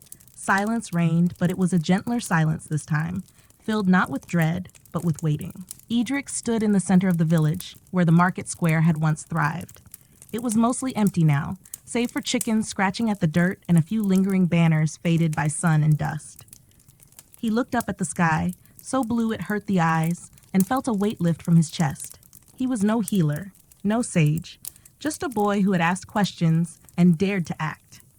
And yet, through caution, care, and the stubbornness of kindness, he had helped his people through the darkest season they had known. In the weeks that followed, others began to speak more freely of the changes. They asked Edric how best to keep their water clean, how often to change the rushes on their floors, what herbs might ease a child's fever. Slowly, the village began to see hygiene not as folly, but as quiet strength. And though much remained, though the streets were still unpaved and the wells still murky, the people had glimpsed another way. Not a revolution, not yet, but a spark. And Edric, now no longer merely a boy, but a man tempered by trial, held that spark close, guarding it against the chill winds of forgetfulness. With the first frost of winter came a hush that blanketed the village more deeply than any silence wrought by fear. The sickness, once a shadow cast over every threshold, had receded into the far corners of memory, leaving behind only the hollowness of loss and the peculiar stillness of survival. The fields lay bare. The trees stood skeletal against pale skies, and hearth fires were lit earlier with each passing day. Edric moved through this quieter world with a sense of purpose. His gait was no longer the uncertain stride of youth, but measured, deliberate. The villagers greeted him now with nods, some with murmured blessings, though none spoke directly of what he had done. They did not need to. Their actions told the tale in subtle ways. A neighbor digging a trench behind his home, a mother boiling water before giving it to her child, old women sweeping thresholds and hanging lavender from lintels. Change had taken root, not in grand declarations, but in the humble repetition of care. Edric had begun to keep a journal, stitched together from scraps of discarded parchment and ink made from soot and vinegar. It was not elegant, but it was enduring. Each page he filled with careful notes, recipes for cleaning tinctures, drawings of water channels he hoped to dig, records of how long food kept when stored in clay versus wood. He wrote not for pride, but for preservation, so that the knowledge would remain, even if he did not. In the quiet of his small home, he would sit by candlelight, the faint scent of rosemary always present from a bundle hung above the lintel. He listened to the wind as it curled beneath the door and wrote with a hand that had grown steady through grief and practice. It was in those long winter evenings that he conceived of something wholly new, a communal place of cleansing, not unlike the ancient Roman bathhouses he had once read about. But his would be modest, made of timber and stone, built not for luxury, but for healing. A place where the villagers could warm themselves, rinse their skin, and find reprieve from the unspoken burdens they carried. He sketched its outline one night, a central fire, benches along the walls, copper pots for heating water, channels for draining it away. He showed the plans first to Alwyn, the widow who had stood with him through the plague months. She studied them with narrowed eyes, running her fingers along the lines. "It's ambitious," she murmured. "Folk are still fearful of gathering too close, and they remember the old bathhouse, what it became." Edric nodded. This would be different. Separate hours for men and women, rituals of cleansing, herbs for steam, no laughter of the wrong kind, no coin exchanged beneath the benches. Alwyn smiled faintly. "You'd make it sacred then." He did not reply at once, but in his heart, he knew that was the truth of it. To wash not merely the skin, but the sorrow. To cleanse not only the body, but the burden it bore. With Alwyn's quiet endorsement, Edric approached the village elder, a stooped man named Wulfric, whose memory stretched farther than most. The elder listened, his eyes hooded beneath heavy brows, and for a long while said nothing. Then he rose from his chair, fetched an old iron key from a box, and handed it to Edric. "This once opened the gate to the chapel garden," he said. "It is rusted now, but it still turns. If you are to build this place, let it stand beside the chapel. Let those who enter remember that care of the body is not pride, but respect for the gift given." And so it began. With the snows just starting to fall, Edric and a few volunteers cleared the patch of land behind the chapel. The earth was hard, but their will was firm. Stones were hauled from the stream bed, timber gathered from the outskirts of the forest. Alwyn brewed broth to warm their fingers, and the children, curious and bold, sang as they passed buckets. Each wall was raised with reverence. Not a nail was struck without blessing, not a stone placed without purpose. They carved small wooden images to set into the beams, leaves, hands, water drops, symbols of life and renewal. And though some scoffed from their windows, muttering of vanity and wasted effort, others came in the evenings to offer help or simply to watch the progress. By midwinter, it was finished. They called it the watershed, and on the first night, a fire was lit in its hearth that glowed like a second sun beneath the stars. Steam rose from the copper pots, curling along the ceiling beams like gentle spirits. Edric stood by the door, a ladle in hand, offering warm water to the hesitant. He said no words, made no speeches, but his presence spoke for itself. One by one they came, men and women, the old and the frail, the young and the bruised by sorrow. They stepped inside, unburdened their cloaks, and let the warmth embrace them. The sound of water filled the air, not with splashing, but with a rhythmic hush, like breath slowly drawn and released. And for the first time in living memory, the people of the village washed not out of fear, but from choice. That night, as Edric sat alone after all had left, he dipped his hands into the last of the warmed water. He washed his face, his arms, the nape of his neck, and as the heat soaked into his skin, he closed his eyes and let the silence of the watershed surround him. It was not triumph he felt, nor pride, only peace, the quiet, long-earned peace of one who had tended the roots of something enduring. Not a grand change, but a gentle one, a ripple in the stillness. Outside, snow continued to fall in soft, unbroken silence. By the time the first thaw of spring began to melt the frost from the village eaves, the watershed had already become a quiet pillar of daily life. It was not spoken of in song or sermon, nor was it marked by banners or praise. Instead, it lived in the rhythm of footsteps at dawn and dusk, in the sound of ladles dipping into warm water, in the scent of thyme and lavender rising with the steam. It became part of the breath of the village, unassuming, essential. Edric kept no tally of those who came. He did not ask questions, nor did he judge. Some visited to warm their bones after long hours in the fields. Others came simply to sit, to let the steam work its way through aching joints and troubled minds. Mothers brought their children, scrubbing behind ears and under knees while telling soft stories of long-forgotten saints. Old men washed their hands with reverence, as if cleansing themselves of years that no longer served them. There was something sacred in it all, though no formal prayers were spoken. The simple act of washing had become, in its way, a ritual, a reclaiming of dignity, one basin at a time. Still, not all were at peace with this change. As spring settled into its green promise, a priest from a neighboring parish arrived unannounced. His name was Father Aldrich, a man of stern eyes and a voice that seldom bent to warmth. He had heard of the watershed, of its quiet gatherings, and deemed it his duty to inspect this new habit forming in the village. He came during the hour of dusk, when the day's labor was ending, and the steam within the watershed glowed golden in the lamplight. Adric met him at the threshold, bowed politely, and offered him a basin to wash his hands. But the priest declined, stepping instead inside with a gaze sharp as a blade. He circled the room slowly, noting the symbols carved into the beams, the bundles of dried herbs hanging above, the lines of benches worn smooth by use. He said nothing until he turned to Edric, eyes narrowing. "This," he said, "bears too close a shape to the Roman sin. Bathing for pleasure, congregation without penitence. You have built a place for vanity, not virtue." Edric did not reply at first. He dipped his hands into a basin, washed them slowly, and dried them on a strip of cloth. Only then did he meet the priest's gaze. "No one comes here to be admired. he said quietly. They come because the world leaves a mark, and they wish to lift some of it away. The priest frowned. It is the soul that must be cleansed, not the flesh. Adric nodded. But how can a man lift his heart to the divine when he cannot even sleep without the itch of filth? How can he hear the voice of grace beneath the stink of unwashed days? The room was silent.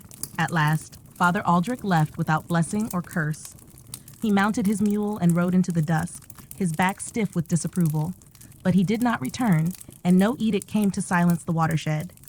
In time, the memory of his visit faded, like frost burned off by the morning sun. That spring, the village felt different, not cleaner in the way of palaces, but more whole. The fields bloomed with wild mustard and violet. The stream ran swift and clear with melted snow. Children, barefoot and shrieking with laughter, splashed in shallow pools under their mother's watchful eyes. Adric turned his attention to other tasks. With the help of a few villagers, he began to map out a more permanent water channel, something that would bring clean water closer to the homes. It was a long, slow endeavor, made with stone and patience. He studied how the rain flowed across the village paths, how the ground held or released its wetness. He worked quietly, asking no reward. One day, while shaping a small retaining wall near the stream, he found a carved stone, smooth, gray, with faint letters etched by a long-forgotten hand. He brushed away the soil and traced the shape. It was a fragment from an older time, perhaps Roman, perhaps not. He carried it to the watershed and placed it beside the door, half buried, as a marker. Not of conquest, but of continuity. A reminder that the world had always turned in cycles, and that what was forgotten could be remembered again. Alwyn visited less frequently now, her legs no longer swift, her breath more labored. But when she did come, she sat beside the fire and spoke in her low, cracked voice of seasons long past. She told stories of her children, of harvest festivals when music danced in the air, of her first days as a wife when she had known only shame in the dirt under her nails. It is strange, she once said, staring into the flames, to think that warmth and water could carry so much meaning, that to feel clean again is to feel human. Edric smiled, offering her a cup of warm broth. It was never just water, he said. It was memory and hope. As the days grew longer and the earth softened beneath the soles of their feet, the village bloomed in quiet ways. Rushes were changed more often. Buckets were scrubbed, not just refilled. Children were taught to rinse their cuts with cooled herbs. The habits were small, nearly invisible, but they spoke of something growing, a sense of care not just for the body, but for the world one carried it through. And as Edric walked the lanes in the evening light, he heard laughter echo from doorways, smelled the clean smoke of thyme-scented hearths, saw the shine of wet hands reaching for bread. The world, he thought, would never be without sorrow or sickness. But within the quiet rituals of washing, something had shifted. The nightmare of filth had not vanished, but it had at last been met with gentle resistance. Summer crept into the village like a warm tide, slow and golden, gilding the edges of stone and timber with soft light. The fields unfurled in vibrant green, and the hedgerows were thick with bees and birdsong. Yet even in such brightness, shadows lingered. Not the heavy dread of plague, but subtler worries, quieter unrests that stirred beneath the surface of daily life. The watershed stood as it had through the winter and spring, its timber walls seasoned now with steam and stories. The scent of rosemary and juniper clung to its beams, soaked into the grain of the wood. It was no longer a novelty, nor a subject of suspicion, but a place as natural as the chapel or the market square. People came not only to wash, but to rest, to speak in low voices, to sit beside others without the burden of pretense. But as it often is in places where something begins to flourish, tensions took root, not from without, but from within. One evening, Edric found himself seated across from Elric the smith, a man whose arms were as broad as barrels and whose temper had once been as hot as his forge. Yet of late, Elric had changed. He came to the watershed regularly, often after sundown, soaking his hands in hot water before rubbing them with a cloth soaked in linseed and vinegar. He had started bringing his apprentices as well, teaching them not only how to hammer and temper, but how to keep their tools and themselves clean. That night, Elric's brow was furrowed.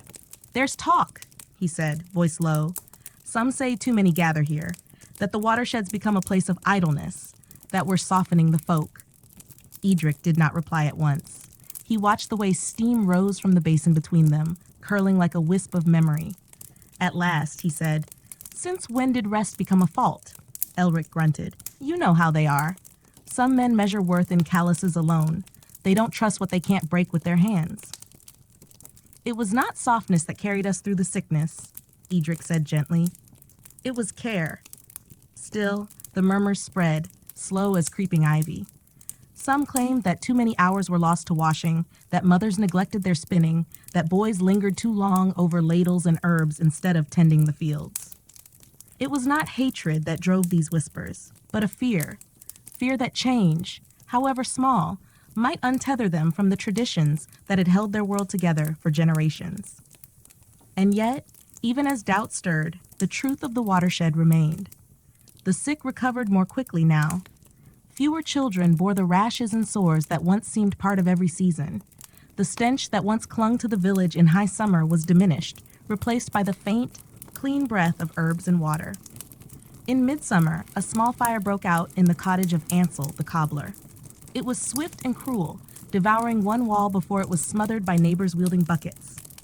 The flames spared no one. Ansel's tools were charred, and his only child, a girl named Lysa, suffered burns along her hands and arms. The villagers gathered in solemn hush, unsure what to do. The healer was away, and the wounds were raw and deep. It was Adric who carried the girl to the watershed. He placed her gently beside the basin, mixed a solution of cooled water and crushed plantain leaves, and began to wash the burns with slow, steady hands. Alwyn arrived not long after, her arms full of linen and honey. Together they worked through the night, changing cloths, boiling water, humming old lullabies to soothe the pain.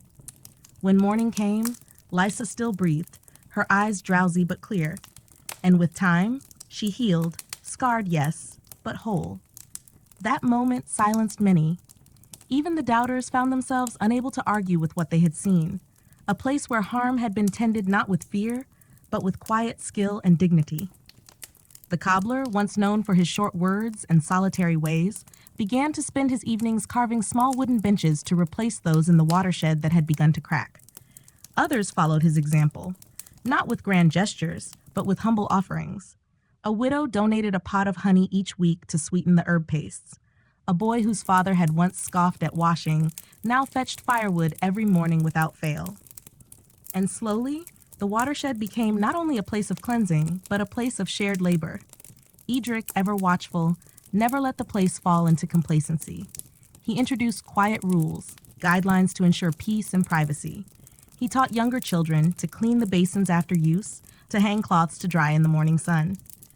The watershed did not become a temple, nor a tavern, nor a court. It remained something rarer, a place of pause. One late summer afternoon, a traveler passed through the village, a tinker with bells on his boots and a voice full of stories. He noticed the watershed and paused, sniffing the air. "I've walked through towns that stink like slaughter," he said, "but yours smells like a meadow after rain." Edric, standing nearby, only smiled. That evening, after the sun dipped behind the hills and the first stars blinked into view, Edric sat by the open door of the watershed. The stone he'd found months ago, ancient, weathered, rested at his side. He ran his hand along its surface and thought of the people who had once bathed in grand halls of marble, of aqueducts singing with water, of rituals older than memory. And he wondered, not with longing, but with gentle hope, what might yet be rebuilt, not in stone or splendor, but in the daily acts of care.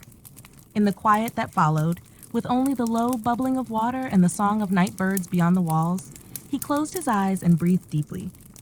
The world was still imperfect, but it was cleaner now, softer, in the best sense, and more worth living in.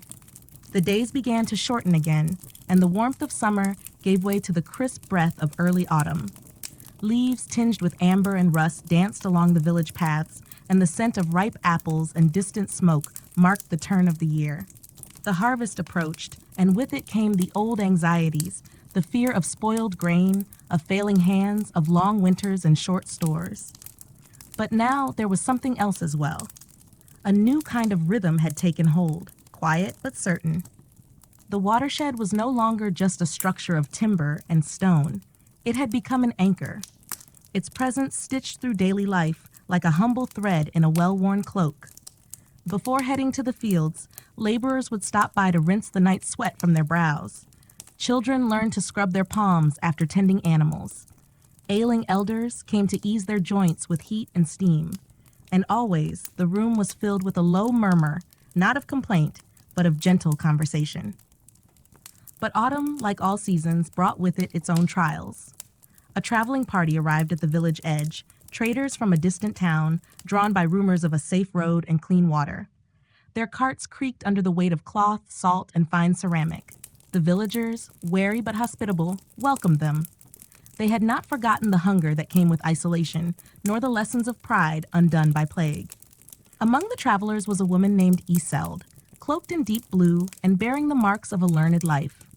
Her voice was calm, her eyes sharp, and when she learned of the watershed, she asked to see it immediately.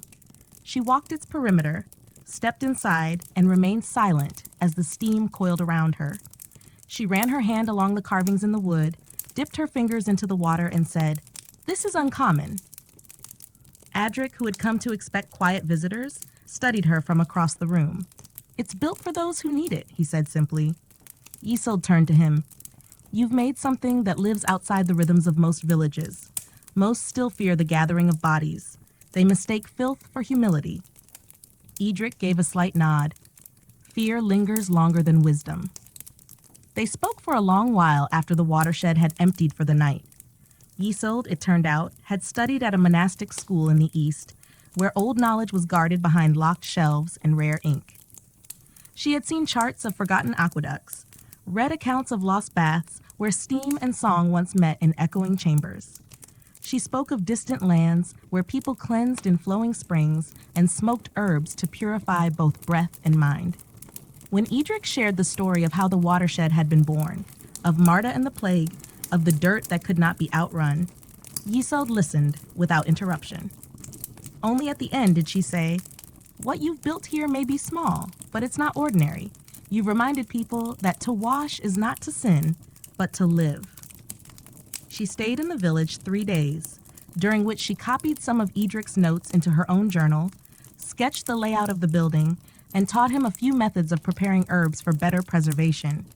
Before leaving, she gave him a gift, a small vial of oil, dark green and thick, pressed from the seeds of a tree that did not grow in their part of the world. "Mix 3 drops into the steam," she said. "It clears the breath and draws heat from the skin.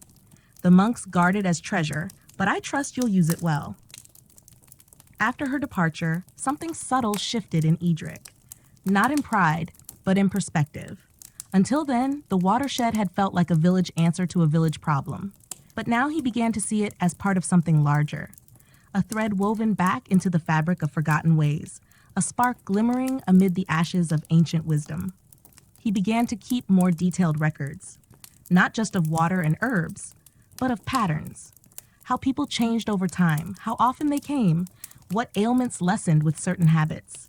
He noticed that those who bathed regularly grew sick less often, that children who were taught to rinse their mouths with mint water had stronger teeth, that skin wounds, when cleaned daily, healed faster and without festering. These notes were not science as a scholar might name it, but they were something deeper, a living memory, passed hand to hand. As harvest season began in earnest, the watershed took on another role. After the grain was brought in and the fruits preserved, people came to wash not only their bodies, but the stains of toil. There was joy in it, laughter even. Mud was scrubbed from shins, nails cleaned of berry juice and dust. Women brought sprigs of apple blossom and bound them in bundles to hang from the rafters. The scent of late summer lingered, a promise that warmth had not entirely fled. One evening, a boy who had never spoken a full sentence sat beside the basin and began to hum. It was a tune no one recognized, soft, lilting, broken in places, but it floated through the watershed like a blessing. People stopped their washing. Some closed their eyes. A few wept. That night, Edric sat long after the others had gone. The coals in the hearth glowed red, casting faint shadows along the timber beams. He held the vial Isolde had given him and wondered where else such places might rise. Quiet corners of care, built by those who refused to accept that filth was fate. The world beyond still swirled with sickness, ignorance, and the rot of war. But here, in this little hollow of warmth and water, he felt something old and wholly stirring again. A remembering, and perhaps in time, a return. The winds of late autumn howled through the thatched roofs like whispering spirits, tugging at shutters and weaving their chill into the bones of the village. Smoke curled from every hearth, thick and low, and the sound of axes striking wood echoed through the valley. Preparations for winter had begun in earnest. Cabbages buried deep in straw pits, salted meat hung in dark corners, cords of wood stacked in tall, leaning towers. The watershed remained a haven of warmth amid the creeping cold, its hearth always glowing, its basins filled with steam and the scent of clove and pine. It had become more than ritual now. It was a rhythm, a place people visited before a long journey, after the loss of a loved one, or simply when the weight of the world grew too heavy on their shoulders. But as the year waned, an old unease stirred again. Not illness this time, nor fire, but words, quiet, coiled, dangerous. A whisper passed from one ear to another, that the watershed, though good and gentle, had drawn the attention of those beyond the hills, that its fame had traveled farther than the safety of the village's borders could protect, that some saw not a haven but a disruption. And then one morning, a letter arrived. It bore the seal of a minor noble from the nearest market town, a man called Lord Merowyn, who claimed governance over several villages and their customs. The parchment was thick and scented with beeswax, the ink precise and formal. It did not accuse, nor did it praise. It requested. The watershed, it read, had drawn notice for its unusual role in community health and cohesion. Lord Merowyn's men would arrive within a fortnight to observe its functions and determine its alignment with the interests of the crown. Edric read the letter 3 times, not because he did not understand its contents, but because he knew all too well the shadow beneath them. When men of power came to observe, they often came also to claim, to reshape, or to dismantle. The village met that evening in the chapel's hall, where candles flickered beneath saints carved long ago. Every face in the room was lined with worry. Even those who had once doubted the watershed now felt protective of it, as though it were a beloved elder whose ways, once strange, had proven wise. "They'll tax it," muttered Elric the smith. "Or worse, take it from us, turn it into something gilded and useless. They'll say it's against the old laws," said another.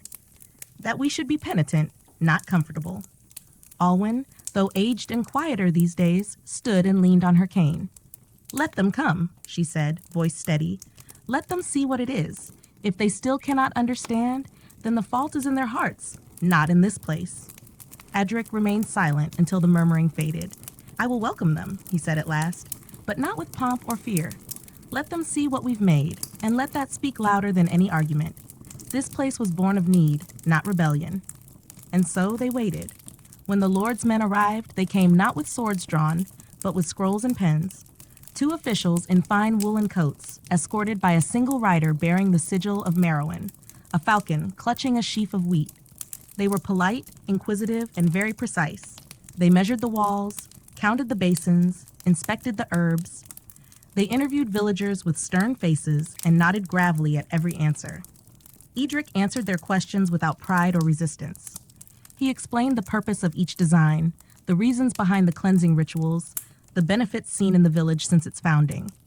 He gave them copies of his notes, cleaned and rewritten in clear hand, detailing his observations, small as they were. On the 3rd day, one of the officials, a tall man named Decline, lingered longer than the others. He asked to observe the watershed during its busiest hour. It was just past dusk when he arrived again, this time without escort. The air outside had turned sharp with frost, but inside, the watershed glowed with its usual warmth. Villagers came and went, quiet, content, unguarded.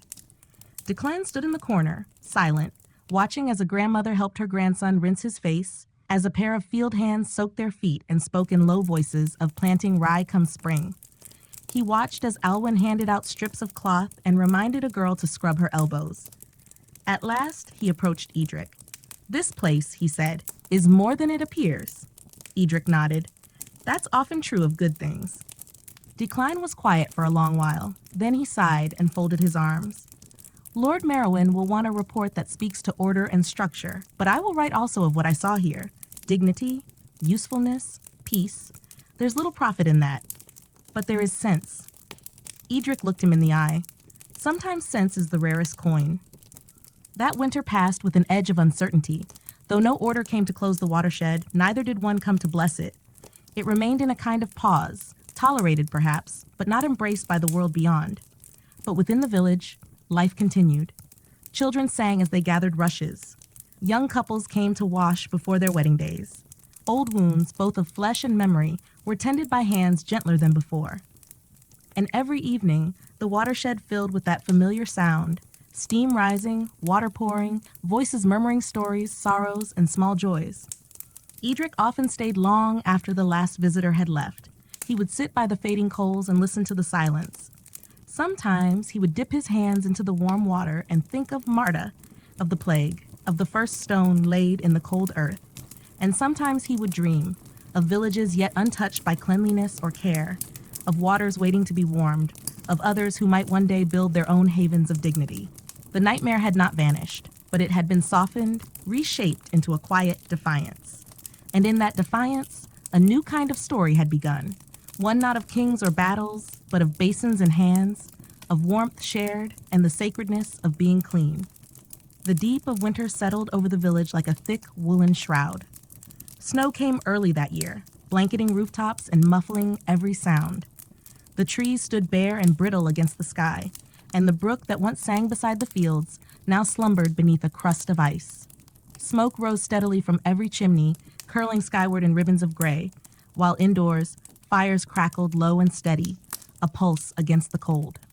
Inside the watershed, the air was thick with warmth and the breath of herbs. Steam hung heavy under the low beams, and the scent of pine resin mingled with the sharper tang of juniper and thyme. It was quieter now, fewer visitors each day, as the cold and heavy snow made walking the lanes slow and burdensome. But those who did come arrived bundled in furs and scarves, cheeks reddened by the wind, eyes bright with the silent gratitude that only winter can teach. Edric rose early each morning, long before the sun dared show itself. He trudged through the snow, lantern in hand, to stoke the fires and fetch water from the well, now crusted with ice and requiring careful hammering to draw even a single bucket. His fingers were chapped and raw, and the ache in his knees had begun to linger even after rest. Still, he did not complain. The work, though wearying, was a kind of prayer, an act of love spoken through movement rather than words. On one such morning, he found a small bundle left outside the watershed door, a woven basket lined with wool, inside which rested a bundle of dried sage, 3 apples, and a folded scrap of parchment. The note read, in a child's careful hand, "For the place that keeps my mother warm." Edric stood a long time in the snow, the note trembling in his hand. Then he brought the gift inside and placed the sage gently upon the hearth. He sliced the apples and set them to simmer in a pot of water, letting their sweetness fill the air. And as the watershed slowly warmed, he closed his eyes and felt, for a moment, as if the world beyond the frost had softened. But not all hearts had thawed. Midwinter brought news from the town beyond the hills, news that Lord Merowyn had fallen ill, and with his illness came a shift in those who governed in his stead. The old steward, Decline, who had once stood quietly in the corner of the watershed and watched with eyes touched by understanding, had been dismissed. In his place came a new man, Sir Gorlin, younger, hungrier, and less inclined toward subtle graces. By late January, a second letter arrived. This one was colder in tone and wrapped in the wax seal of court. It informed the villagers that a formal audit would be conducted at the start of the spring thaw. All communal structures operating outside the church or manorial charter would be assessed for legal standing, taxation, and adherence to the Crown's expectations of order. The watershed, the letter concluded, would be considered provisional until further notice. The news fell upon the village like a frost in bloom time. Meetings were held in hushed circles.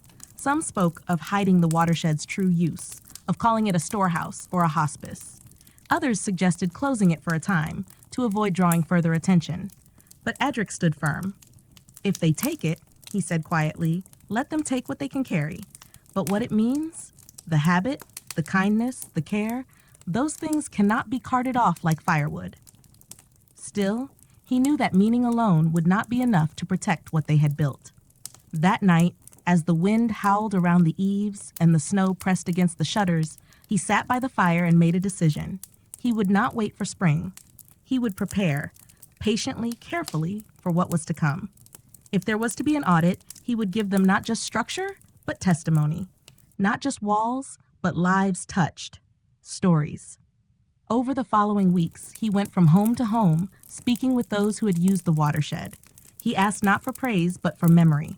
He wrote down each one by hand, how the basin had soothed a midwife's fever, how the steam had eased a soldier's pain, how the quiet warmth had helped a widow sleep after the death of her child. No tale was too small. He bound the pages in leather, stitched by the cobbler's careful hands, and placed within its cover a single line: The Watershed, a chronicle of gentle things. Then, with Elric's help, he shored up the roof, reinforced the doors, and added a second hearth. It was not grand, but it showed foresight and care. They installed shelves for the herb jars, arranged the tools in orderly rows, and kept the basins spotless. Every edge was wiped, every floorboard scrubbed. If the crown sent their men to look, they would find nothing hidden, only order and warmth and quiet dignity. The villagers began to arrive with small offerings: scraps of cloth, herbs, soap made from old lard and ash. Children brought pebbles from the stream, smooth and round, which they set in the corners of the room. An old woman carved a wooden plaque with the words, "Here we are made whole." Spring had not yet arrived, but something else had begun to bloom. It was not rebellion. It was not defiance. It was simply this: the refusal to surrender a thing that made them more human. And in the deepest heart of winter, with snow still thick upon the thatch and the sky low and heavy with cloud, the watershed glowed like a lantern in the dark. Its warmth, born of small acts and quiet hope, reached farther than any decree. Adric sat by the fire one night, the chronicle open on his lap, and whispered aloud one of the stories, just one, a story of a boy who had once watched steam rise and dared to ask why filth must be a fate. And in the hush that followed, the walls seemed to listen. The thaw came early that year. February melted into March with an almost tender hand, and the snow, once packed deep against every wall and path, surrendered in rivulets and soft puddles. The ground grew slick with mud, and the scent of damp earth rose like incense from the fields. Trees, though still bare, stretched toward the sun with a promise not yet fulfilled, and birds returned in scattered flocks, their songs thin but hopeful. With the thaw came also the riders. They arrived just after dawn, 5 in all, cloaked in royal blue, bearing the banner of Merowyn's household now governed by Sir Gorlin. Their horses were sleek and restless, nostrils flaring at the village's scent, and their boots struck the ground with the heavy, assured rhythm of men who expected obedience. At their head was a squire named Orwyn, young and sharp of tongue, his gloves still clean from disuse. He carried a scroll sealed in wax and a voice trained for announcements. Edric met them at the chapel steps, not with a bowed back, but with steady eyes. He wore no cloak, only his old wool tunic and a leather belt patched thrice over. His hands were ink-stained and weathered, his boots caked with thawed clay.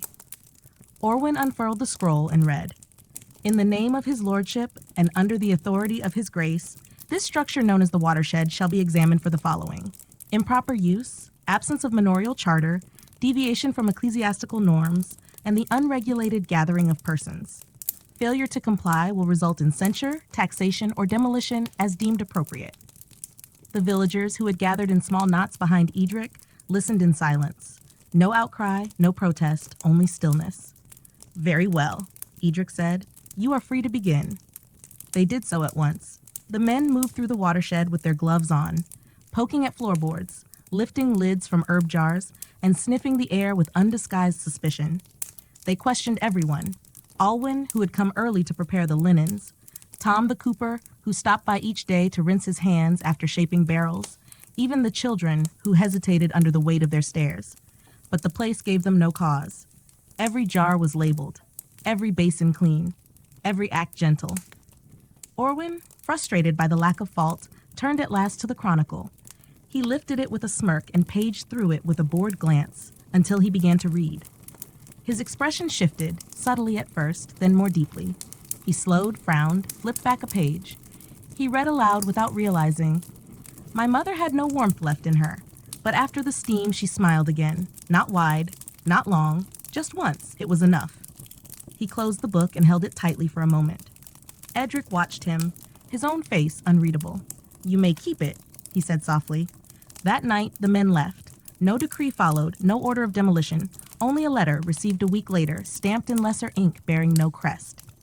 It read simply, "The watershed is to remain. Its structure is sound, its purpose unchallenged. No taxes shall be levied, no further visits planned. Do not draw attention." And so it was done. There was no celebration. The villagers returned to their days as they had before. The watershed remained open, the fire tended, the water warmed. The chronicle was copied by hand, 3 times, one kept by Edric, one by the chapel, and one hidden deep within the floorboards of the watershed itself. But something in the air had changed. Not fear, no, that had come and gone, but something quieter, a deeper awareness that their quiet haven had brushed against the edge of power and survived. It was a fragile thing, this peace, but it was real. Edric found himself walking farther afield as spring deepened, speaking to travelers, visiting outlying cottages, watching the world beyond the village begin to stir again. He listened more than he spoke, always observing how people carried their burdens, how many still believed that dirt was virtue and care was indulgence. He did not preach, he did not offer advice, but in each place he visited, he left something behind. A bundle of herbs, a folded page of notes, sometimes only a few words. Warm the water first. Add rosemary. Let the steam rise before you begin. And in time, whispers began to travel, not just of the watershed, but of places like it, sprouting in distant corners, simple and small, built by hands who remembered. Edric never asked for credit. He returned home each time with muddy boots and a quieter heart. The watershed welcomed him as always, unchanged in purpose, though worn now with the grace of age. Alwyn had taken to knitting by the fire, and Tom had begun bringing bits of soap shaped like birds and leaves, left in a wooden tray by the door. One evening, as twilight settled gently upon the village, Edric sat beside the hearth and wrote in the chronicle once more. "We were not meant to live in dirt, nor born to forget the comfort of clean hands. This place, this quiet hollow of warmth, is not an answer, but a question. One we must ask again and again. How do we care for one another in a world that so easily forgets?" The ink dried. Outside, frogs began to sing in the shallows of the brook, and the stars blinked down as if listening. The watershed breathed on. By the time the elderflowers began to blossom in soft clusters along the hedgerows and the fields rippled with the first blush of barley, the watershed had settled into a new rhythm. A rhythm not of struggle or survival, but of quiet legacy. It had endured fire, frost, scrutiny, and doubt, yet it remained, weathered, warm, and open. No proclamation had been made, no banner raised, and yet word had traveled far beyond the muddy lanes and stone cottages of the village. Traders spoke of it as they passed through, monks whispered its name in the margins of copied texts, and those who once came only for goods began arriving with different intentions. These visitors brought no fanfare. They arrived on foot or donkey, cloaked in travel dust, their eyes filled with something that was not quite hope and not quite sorrow, but something between the two. Some had heard stories, scraps of rumor about a place where the air was always warm, where one could wash without shame or ceremony. Others came simply because they had nowhere else to go, and when they stepped through the watershed's humble door, they did so as one might enter a chapel, not for worship, but for remembrance. It was not the grandeur of the place that moved them. It was the hush, the breath of steam curling through the rafters, the scent of rosemary and pine rising from the heated basins, the soft sounds of cloth wrung out, of kind voices speaking in tones low and even. No register was kept, no tally made. Still, Edric knew that the watershed had become something more than he had ever intended. Not a temple, not a school, but a hearth for the forgotten rituals of care. The structure itself bore the marks of time. The beams were worn smooth where hands had rested. The floorboards creaked with familiarity. Children had begun carving their initials into the low benches, not in defiance, but as offering. Tiny drawings appeared on the walls. Birds, leaves, a curled fox, a basket of herbs, left by those too young to write and too wise to leave no trace. Adric moved among them slowly now, his steps deliberate. His hair had turned mostly gray, and the ink stains on his fingers were darker than ever. Yet his eyes remained clear. He still lit the fires each morning, still wiped the shelves and scrubbed the basins himself. Though others had offered to take over the tasks, he refused gently. It was not pride, but gratitude. Each small act still felt like a prayer, an answer to the filth and sorrow that had once seemed endless. It was on a day bright with spring light, the ground soft beneath the new green grass, that a familiar figure returned. She wore a travel-worn cloak, and her once dark hair bore silver at the temples. But there was no mistaking her. Yisold, the scribe, the traveler, the one who had first told him that this place was not merely water and warmth, but memory rekindled. She stepped through the door with slow reverence and breathed in deeply.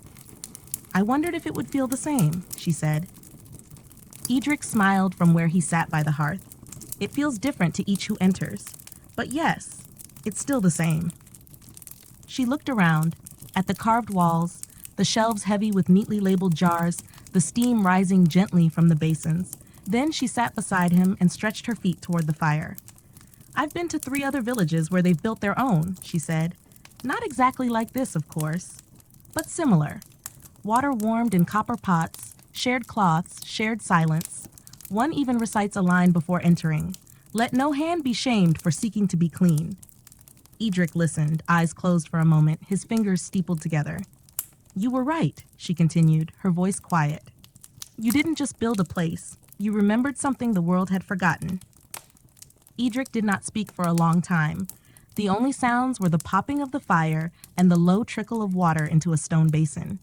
At last, he said, "I've come to believe that the watershed is not a place at all. It's an idea that waits in people's bones, a longing passed down silently. All I did was give it shape." That evening, without announcement or planning, people began to arrive. Not for anything grand. There was no feast, no ceremony, but someone brought fresh bread, and another brought early strawberries, small and tart.